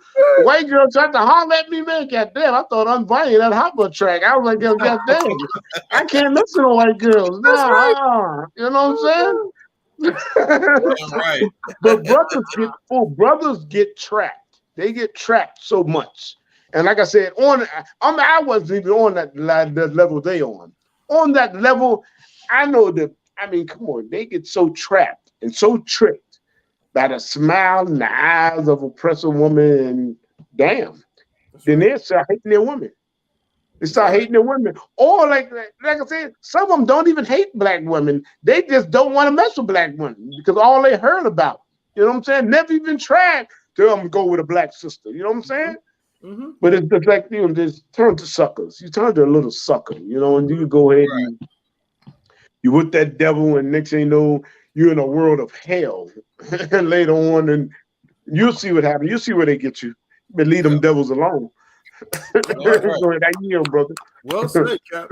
Well said. Y'all better look up them passport bros, man. Google it if you're not too sure about it, man. It's a whole disgusting thing, and it just freaks. And this is I'm trying to tie this in without being, you know, again, because Kowal is correct, and you know, we don't want to look down on a brother because like Kowal said, everybody's not a player. Everybody's not a player. Everybody's, you know what I'm saying, not the smoothest cat. You know what I'm saying? Some brothers are paused a little more than others. You know what I'm saying? And that doesn't mean there's nothing wrong with them. Okay. So we got to be careful. But there certainly is a like, how do I say it? When it comes to our sisters, man, our sisters deserve a chance, man. Like, a lot of our sisters are growing up. We all under oppression, and we understand that in the I.S.U.P.K. We understand. I would hope we understand in the I.S.U.P.K. that we're all in captivity. We're all being having the oppressor's foot put on our neck in a certain way. So when our sisters are a little rough, somebody needs to understand them enough to give them that love that they need, man. Right. Somebody needs to be understanding enough to give, you know what I'm saying, our Hispanic sisters, man, because that myth and that rumor too, you know what I'm saying, a lot of our Hispanic sisters go through the same thing. They've been molested when they was young. They've been tormented when they were young. You know what I'm saying? They went through abuses from their parents and their grandmothers and all of that when they was young. So what now when they get a certain age and they don't know how to be, you know, super, you know what I'm saying, quaint and humble and docile all the time because of what they've been through, I guess we're going to just throw them away? Right. We're just going to forget about them? Yeah. I mean, no, that wouldn't be fair to them because you as a black man, you want somebody to understand your struggle and understand what you've been through and what it's like to be a black man in America. Well, then we got to do the same thing for our sisters too. You know, that's it. So what the brothers are saying is 100% true, man. If you're a black man and them sisters, you know, you may not have got along with them too well when you was a kid, but guess what? There's a black woman for you somewhere because every black woman ain't like that. Right. Exactly. You know what I'm saying? That little girl that called me corny, no sweat. You know what I'm saying? If she want to give an Officer Yarmog, that's cool. You know what I'm saying? I'll find me some square somewhere. You know what I mean? That like my style, and that's just what it is. You know what I'm saying? But we should never cower away from loving our sisters, black, Latinos, and Native Indians. Exactly. Man. But did anybody else have any comments on that before we move on? I just want to show this picture real quick too before we go to the next topic. You forgot the most important thing. What's that, brother? We can't forget to mention is Captain Garwap got this velvet headband on over here that you ain't shared with nobody. And I know now see, Yarmok wasn't here for the explanation. Yeah, he gave us the story behind that. Hey, Yarmok, man, I forget. Yeah, Yarmok wasn't here, man. Hey, Yarmok, hey. This is not even this is not even sewn. It's not. It's actually a piece of material. So I was telling the brothers when I was coming, I was getting ready for the show. I was like, well, goddamn, I had my red shirt on. So I said, I threw the vest on. I said, damn, I ain't got no red headpiece. I said, well, damn, I knew I had a red headpiece around the house, so I'm looking for one. Damn, can't find it. So I grabbed this piece of material, wrapped it around my head, tied it, and then I said, damn, ain't got nothing on it. I saw a shield laying over here. I grabbed the shield, stamped it on there. Hey, headpiece. Can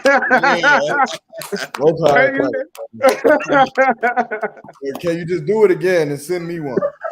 Hey, you got it, Yarmok. You got it, Yarmok. Hey, Yarmok, you definitely got it. Hey, make sure you text me, man. Yeah, man. Text me, man, and remind me, man, because like I said, I'll be talking to brothers on the phone. I said, hey, send me a text, because if you don't text me, I'm going to hang up this phone and forget I ever talked to you. You know? Definitely. You can get this. Ain't no thing.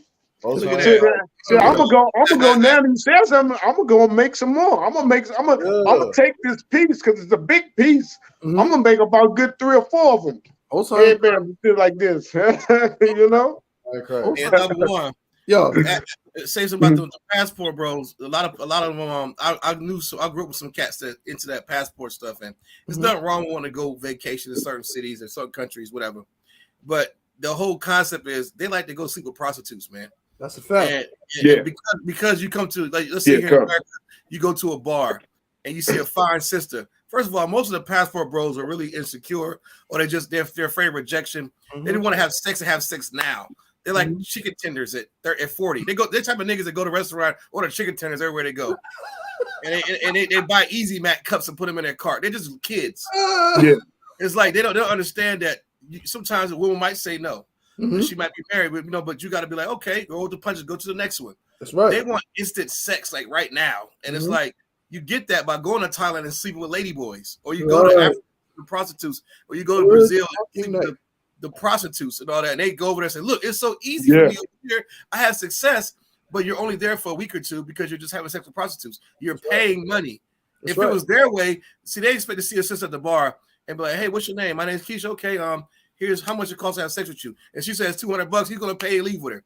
He don't want to take time to put cologne on, shape get a nice little room himself, go get a nice outfit and kick game to her Mac at her. She might give you a little kickback, or you push up on a little bit more. She might give in. There you go. They don't want to go through that. They don't want to go through that whole process. Game. They don't have any game. They have no game. And then no GMAC whatsoever. I can see some of the problems they talking about. Black woman's mouth is too much. I can't deal with the Spanish woman's mouth. They mouth. Well, take this. You go to overseas these passport places, and if you're ignorant, you will think that these other women, these countries treat you so much better. That's not the case. I was in Kyrgyzstan. It's like this country in between Russia and China.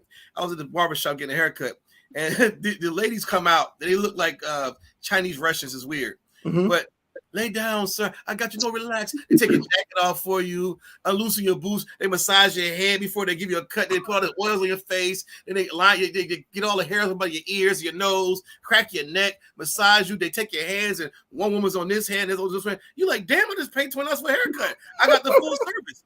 And they calling you sir, but they want your money, man. That's right. That's what it's one These money. niggas like strippers, bro. But they think, they treat me so better. You can get a black woman to do that too. All you have to do is have some game, brother. That's right. Yeah. Well, the problem is they can't get a That's right. If you are in the UPK, you are not a damn passport bro. That's right. Passport bros or passport boys, you are not a passport bro. Our passport grants us access to the fucking hood.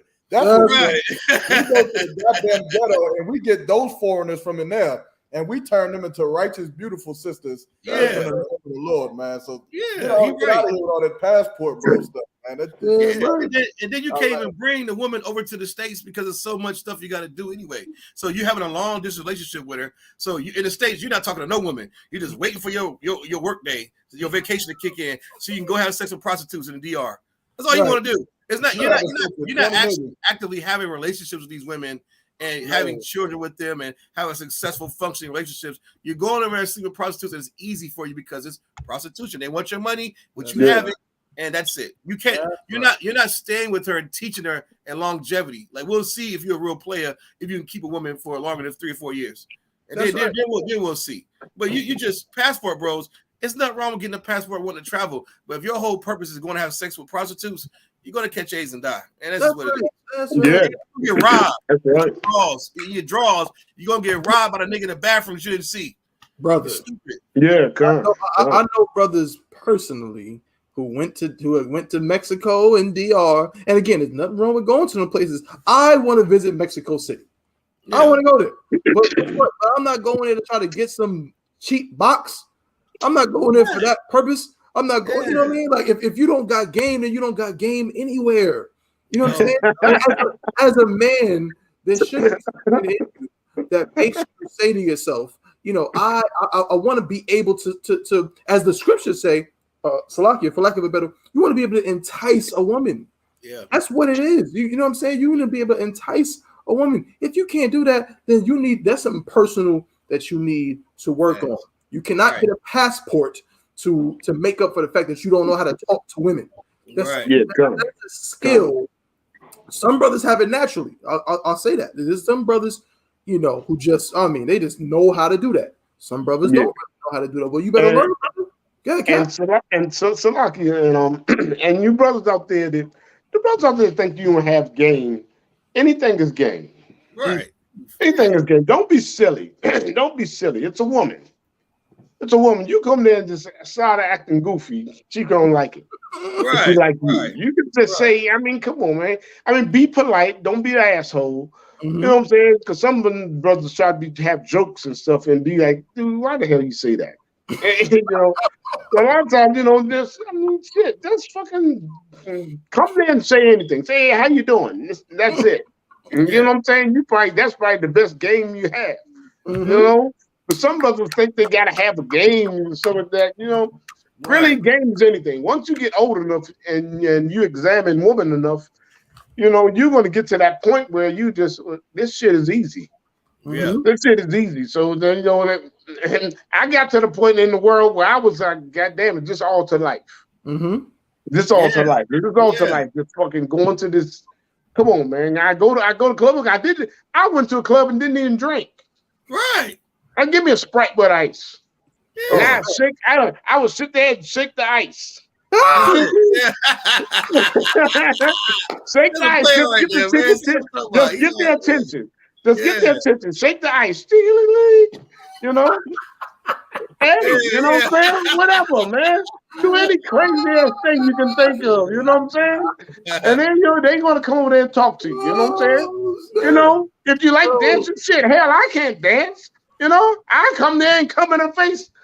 Yeah, that's it right there. That's okay. She laughing. I have them laughing like I don't know what. What you doing? I was like, I don't know what the hell. You tell me. Right. You can do anything. Don't think you just damn. Don't think that you're a handicap. Oh, I need some game. You know what I'm saying? I'm saying the woman like you. I'm saying they're gonna fall for you. You know what I'm saying? And sometimes they don't even like you. You know what I'm saying? But you probably do something so fucking funny. They be like, damn. Y'all be laughing. The next thing you talking. You know what I'm saying? They say, hey, you live around here, whatever. Whatever, man. You know what I'm saying? But don't think it's so much of a task. Brothers think it's so much of a task, you know what I'm saying? And then once you learn it ain't so much of a task, it's like, whatever, but brothers just put that much pressure on themselves, you know what I'm saying? All that much pressure, like, I gotta have game, I gotta have, you know what I'm saying? But some of them you do gonna have to have game. Yeah. Some of you don't have game, but I used to love the one that look real good, and I don't pay them a damn mind and fuck their head up. Then they get mad and be like, sit down beside me and shit. Yeah. Baddest shit coming to party, and I ain't say shit to her. I ain't paying no mind. I ain't even say hi to her. Yeah. The next thing you know, she come sit down beside me and whatnot. You know what I'm saying? And then it was crazy though. I hope I'm gonna be real quick. I was not trying to. I just got married in the world. You know what I'm saying? So I went with my little brother somewhere. So this broad gonna come in there bad as I don't know what. Had a damn short thing with a little tattoo of a sun on her stomach and shit. And fucking and everybody in the goddamn place. She gonna come and sit right next to me. Right. My wife was out of town and took my son to Disney World and stuff. So I'm just going out hanging. My brother came past to pick me up. I'm just going hanging out with him. I don't want at this time, I ain't trying to meet no chick. So I'm just sitting there and then she gonna come and sit next to me. I'm just like, damn, what the fuck? You know what I'm saying? A lot of times it's like shit, you know what I'm saying? But it's like I had to be nice and start talking to her. Then I talk about, talk about my wife to her. Right. I messed up with that. I messed up with that. I spoke to my wife. My wife out of town. I'm just hanging out with my little brother. That's my little brother. I'm just. Well, I made a mad and shit. She was like looking at me like, yeah, you motherfucker.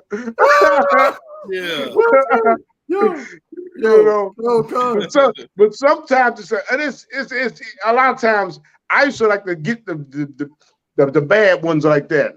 Mm-hmm. Bad ones, the ones that think they think that everybody want her. They think that every man in the party want her. Mm-hmm. Yeah. You know, I walk and sit right beside him. Don't say a goddamn word. There you go. You know, that's what it is, the other one. You know, and then they'll come and break. She try to break conversation with me. You know, the passport bro goes wear a Dragon Ball Z shirt to the bar and then wonder why nobody talked to him. Like, what are you doing? Hey, look, 40 years old, you got a Dragon Ball Z shirt on. That's what I'm saying, brother. You gotta. It's like it's no different. I'm not somebody that was heavy into fishing all my life. You know what I'm saying? Like, well, you don't do that, but I did. My dad did take me fishing, and guess what? You can't catch the fish without the proper bait. You know what I'm saying? Yeah, you gotta kind of, you gotta know a little psychology. You know what I'm saying? A little bit. You know, going to get you a woman. This is the Bible talking. This is not just us talking. The Bible says, "He that entice a maiden, you have to entice her. She not just going like you just standing there and you a male. What the hell is wrong? Get your life. That's not how it works." Look, I done been out the club, y'all. They just go walking to him. I don't know what you're doing. Look. They just find him in the club. Nah, because as soon as you started saying that, I'm thinking that all I can hear is Captain Tahoe War, man. We had Philly. Now, I don't believe this is true. Captain Tahoe War swear up and down that he seen me just look at a woman and a woman is about ready to drop everything and come into school and be somebody real right now. I seen it in Houston. You know what I'm talking about, y'all. I seen it in Houston. Hey, y'all was just drunk. Y'all was drunk. That was not true. I can speak. He give him a look. He just come over there. Whatever works for you. I don't know, but apparently I just look. I don't know. Look. I'm not, you know. I cannot confirm or deny what Officer Kowal is saying. But the nigga's absolutely correct. It's the damn truth. I cannot go anywhere with this brother. And then the problem with YAHANNA is that everybody in the damn city knows him. Yeah. He's not scared to talk to us either. Like everywhere I go, they're calling his name. They know him from high school. They know him from college. And I'm just sitting there like, hey, you gotta play Shot Brother. Yeah, bro. But that's what it is, man. You should write a book for the Passport Bros, man. That's a fact. Yeah, you write a book because he's not scared. He'll talk. You know what I mean? Like he's not a shy brother. He's not a shy brother. You know? They'll definitely listen to you, YAHANNA, man, because they really need to learn. You know what I mean? They need to learn how to. Hey, you and Shabayala write the book. They'll go crack at you now. Shabayala right there tripping. Shabayala cold with it. And he get the shot on that jury, boy. It's over. Shout out to my brother Shabayala. That's my guy. You know what I'm saying? Hey, also, I might turn that into a clip. I might, you know what I'm saying?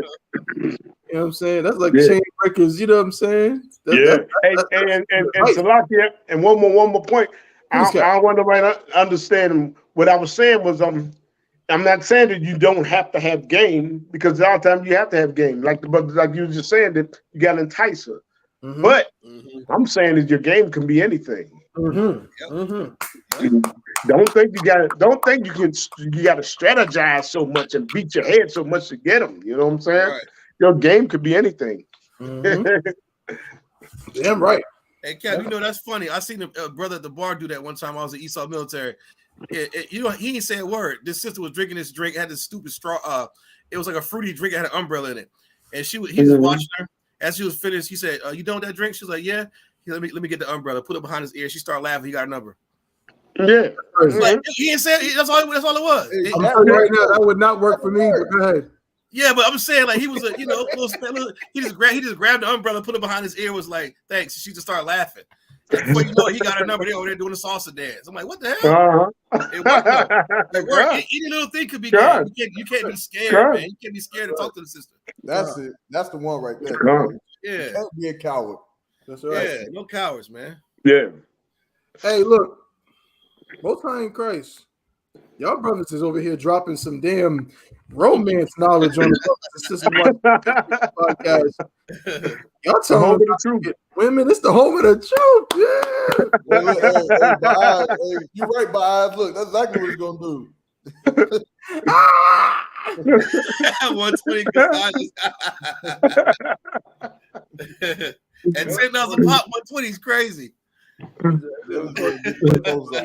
Massages. Good, man. Most High in Christ. Hey, look. Well said. I'm gonna clip that up, man. I'm gonna clip that up. You can go to the Chain Breakers podcast and you can get advice on anything.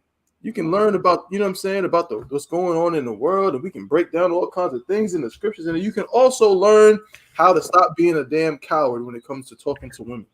You don't want to have to be a passport, bro. That is weak. You understand? Again, it is not a sin for you to have a passport and go wherever the hell you want to go. Now, it is a sin for you to go to Dubai and get one of them nasty Arabs. That's a sin. Yeah. It's a sin for you to go to even a Israelite country and have sex with prostitutes. That's a sin. Yeah. Don't do that. But it is not a sin for you to get a passport. And you like women that speak Spanish, you go to Puerto Rico and you're like, hey, do you? But guess what? There's plenty of Puerto Ricans in that New York. Yep. There's plenty of Puerto Ricans in that Maryland, in that DC, in that California, Chicago. There's plenty of our sisters in all of these different places, man. So if you're a brother in one of these places, you can go and get a woman there. You know what I'm saying? So you want to work on yourself and your self-confidence to be able to do that. That's all the Adawan is saying. That's all the brothers are saying, is that you just want to learn how to be confident, and you can learn how to do that in the I.S.U.P.K. under community. That's what we teach. You know what I'm saying? Man, oh man, we are nearing the end of the show. Before we go, see, I had some other stuff that I wanted to get into, but since we're on the topic of passport bros and being corny and everything, I just wanted to show one picture before we get up out of here. You know what I'm saying? All my brothers, man, I love my brothers so much, man. And it's a pleasure to be on the show with them. You know what I'm saying? The brotherhood that we're taught in I.S.U.P.K. is just is of a quality that you cannot get anywhere else. Yeah, right. You know what I'm saying? 100%. But I just want to tell y'all, this nigga's corny. Hey, suck it, but that was what I thought I was going to talking about on Michael B. Jordan. That shit, what the hell is that? What is that? I mean, what the hell is them hugged up with a nigga? I mean, come on, man. Hey, and you know what's come on, man. Hey, you know what's so crazy about this? I thought that with the movie coming out and them supposed to be enemies and the more at least fighting each other, I thought that they would at least keep the persona of like they beefing before the movie. Yeah. Now it's like when I watch them hate each other, I'm gonna have this image in my head. I'm like, no, come on. They in love with each other. That's crazy. Like this is bad marketing. Terrible marketing. Terrible marketing. Who did this? Damn. He ain't do this with Black Panther though. Right. That's right. That's disgusting. Dang. Good. Now, look, this man's arms. Like I understand brotherhood, and this man is. I mean, look at the look. I mean, come on, man. Look at the look on his face. I mean, come on, dude. That's crazy. To make it work, they took 1,000 pictures just like that. Yeah. These are the ones with clothes on. Those were the best ones. Right, exactly. These are the best ones. The ones with the clothes on. Like, this is wild. You got to imagine, because of course in the boxing match, they're not gonna have no shirts on. Right. I'm pretty sure they took the same picture, shirtless, with some gloves on. Like, I'm sure. This is crazy. I'm sorry. They looking at you. They looking at every nigga looking at this like, you next. So I gotta say, you know what? Maybe having some headshots, pause. Maybe that is a little corny. Because but this is my thing. We're on the dark skinned nigga jokes. Y'all kill with the light skinned nigga jokes. Where the dark skinned nigga jokes at? If two light skinned niggas would have did this, it would have been all over Twitter. If Drake would have did this with who else light skinned? I don't even know. Steph Curry. Yeah, Steph Curry and Drake did this. It'd have been light skinned jokes for 10 years, and I'd have laughed at every last one of them. They're funny as hell. But where the dark skin nigga jokes at? Good night. First off, this picture is black and white. This picture is black and white, so none of that matters. Yeah, I know, right? It's black and white. Yeah, Yo, these niggas went from boxers to In Vogue. Right. Yeah, man. I mean, if you want to like take me out of the film, damn. Like I mean, damn, like you kind of cap like Yarmont said, why would I even go watch the movie now? Like this looks crazy. I mean, it leaves a bad taste in your mouth. Yeah, goddamn. I mean, goddamn. I mean, what the fuck?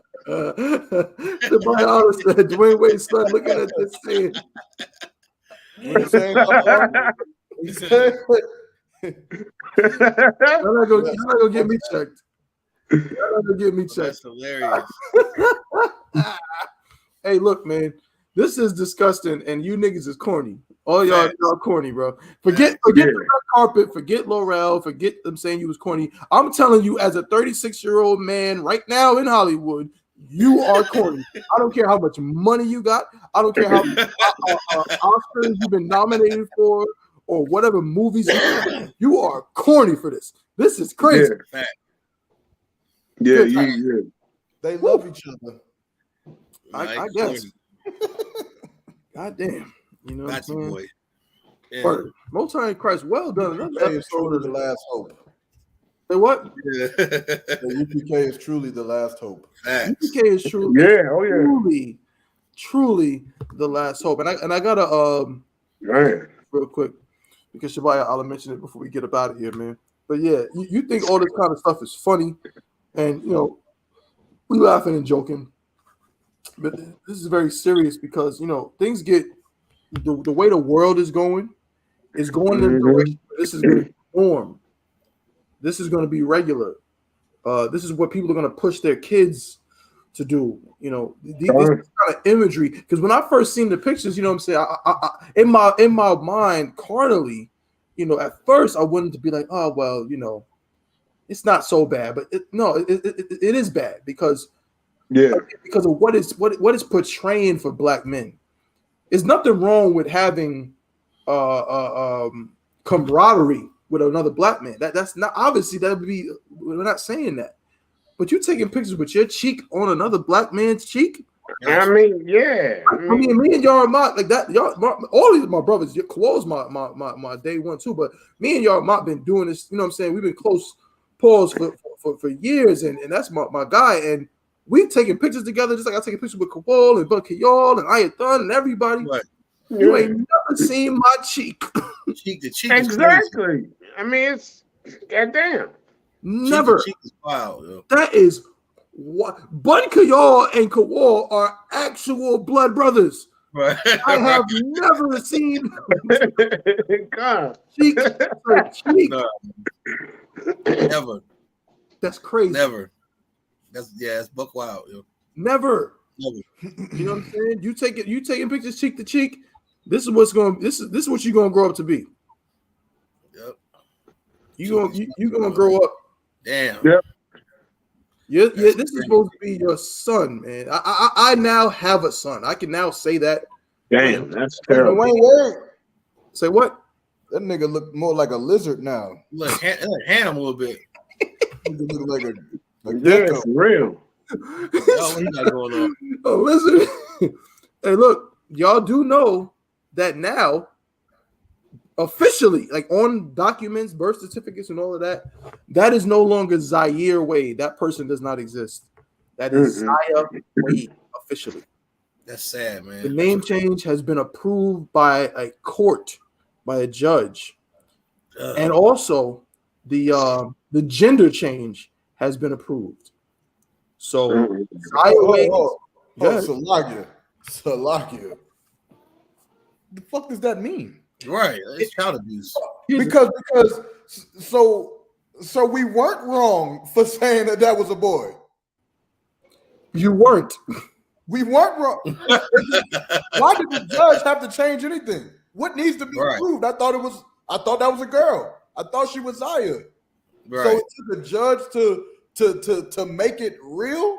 But I mean, before the judge did that, it wasn't real. It was just all make believe. So for all of the rest of you who don't got money like her, you're a bunch of fake, and you're actually a man. And your name is this thing right here had to get a court approved for her to become a woman or whatever. So that sounds nasty. Right. Yeah. Just for the rest of you poor folk, just stay who you are. It's cheaper. That's right. Good night. No, that's a fact. Damn, Dr. Why you gonna put my face beside that? Oh, you crazy. Good night. Hey, look, but this is the reality. So now it says Dwayne Wade's daughter is official. This is Zaya Wade, and that's some nasty shit. And let me say shout out to I'm sure I'm pronouncing her name wrong. Siobhan Funches Wade, which I don't know why she still has that last name when she is no longer married. Right? But you know, she filed a court order to stop this from happening.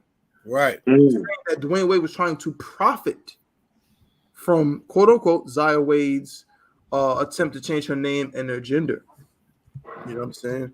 You know what I'm saying? But now it has gotten to the point where the judge has granted this change. You know what I'm saying? And yeah, so again, we laugh about passport bros and laugh about all these things, and that's, you know, we're not trying to, again, we're not saying that Michael B. Jordan is a gay man. I'm not saying that. We're simply saying that when you start to allow cowardice, when you give credence to cowardice, it can go places you don't expect it to go. Right. You know what I'm saying? When Dwayne Wade just let that little bit of he wants to wear he wants to play in the high heels. Oh, okay. That's not a problem. That was the first step. That was the seed. And from that, I can guarantee you that's how it started. It started with probably Gabrielle Union or whoever saying, "Hey, let's it's funny to paint his nails. It's funny to let him walk around in the heels. All these things." And then it gets out of hand. And next thing you know, now you have you don't have a son anymore. Or you have a son, you know, his older son. This is just really, really sad to see and unfortunate, man. And I.S.U.P.K. under Commander General YAHANNA, we do not stand for this at all. That's right. At all. You know what I'm saying? This is tragic. And the worst father of the Millennium Award goes to Dwayne. Yeah, exactly. The worst father award goes to him. I don't care what America says. He is terrible at being a parent. Exactly. You know what I'm saying? Damn. But Most High in Christ, man. That'll do it for today, man. Excellent. Good. Y'all might say something? I was like, ain't he from Chicago? He's from the hood. Like, he's from like the ghettos of Chicago. Yeah.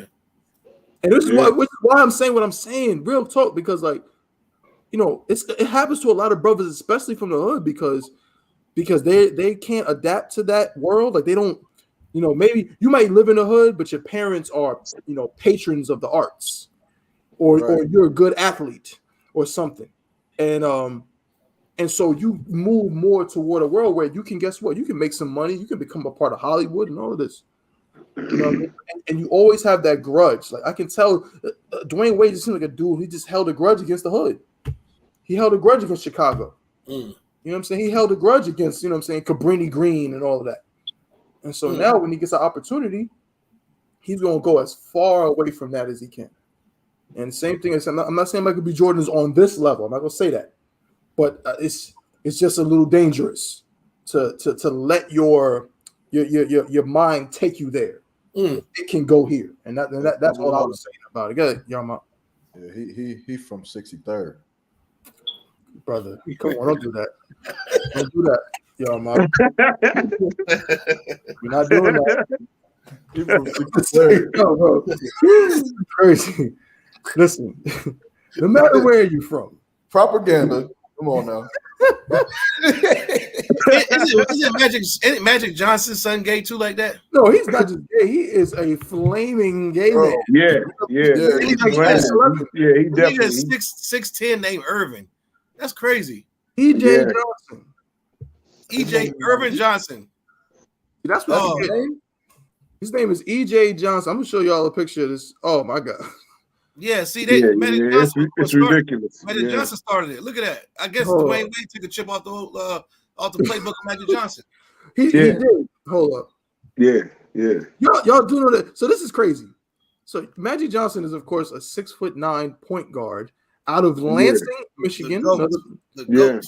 You know what I'm saying? Like Magic Johnson is like that. Won a high school championship as a center. Went on to Michigan State. Won a national championship against Larry Bird's Indiana State. Then he went on to win 5 championships in the NBA and several MVPs and Finals MVPs. And this is his son. Damn. Good gracious, man. I thought that was his wife when you showed her. Hold on, that's his son right there. Good Lord! Oh, that's terrible.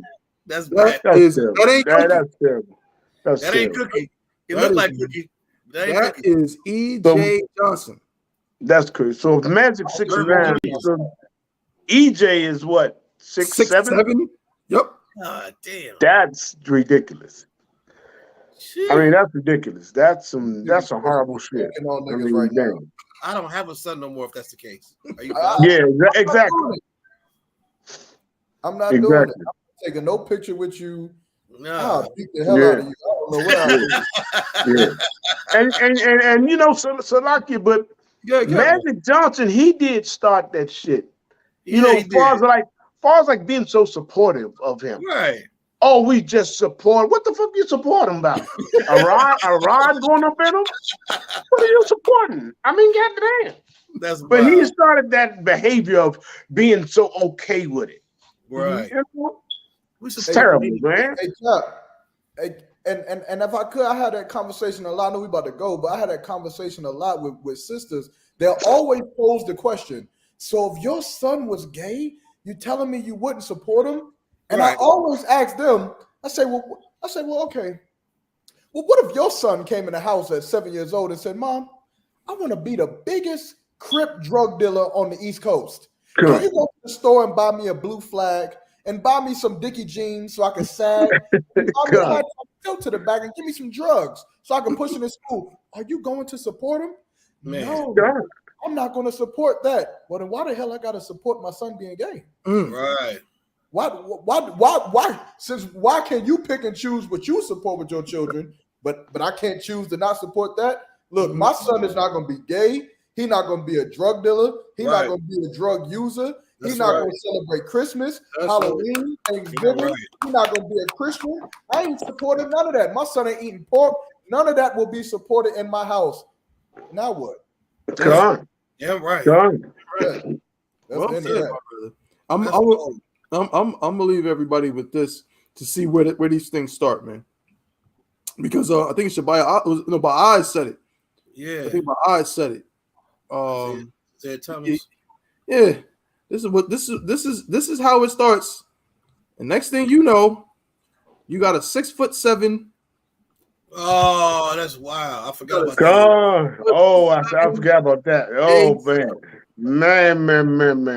Oh, I forgot about that. Good Lord. Damn. Good Lord. Did that, man? In those days, I was a diehard Laker fan. That shit was like that hurt right there. I seen that shit. God damn. Damn. So disgusting. Yeah, I remember that. Yeah, it was, and look, it was so homosexual when they did it. You know, it was, Isaiah had this little look on his face, like it was terrible. It was terrible, man. It was, oh man, damn shame. No sweat. Another, they gonna kiss. I ain't never been that much friends with a nigga. That much friends with we gonna kiss. I mean, come on.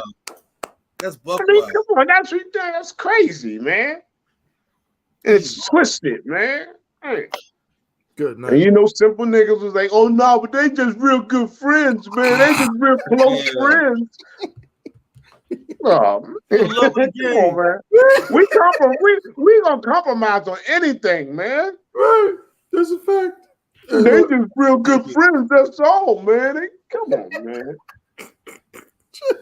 That's sexual deviance, man. That is wild. And all you niggas making excuses for all these type of people.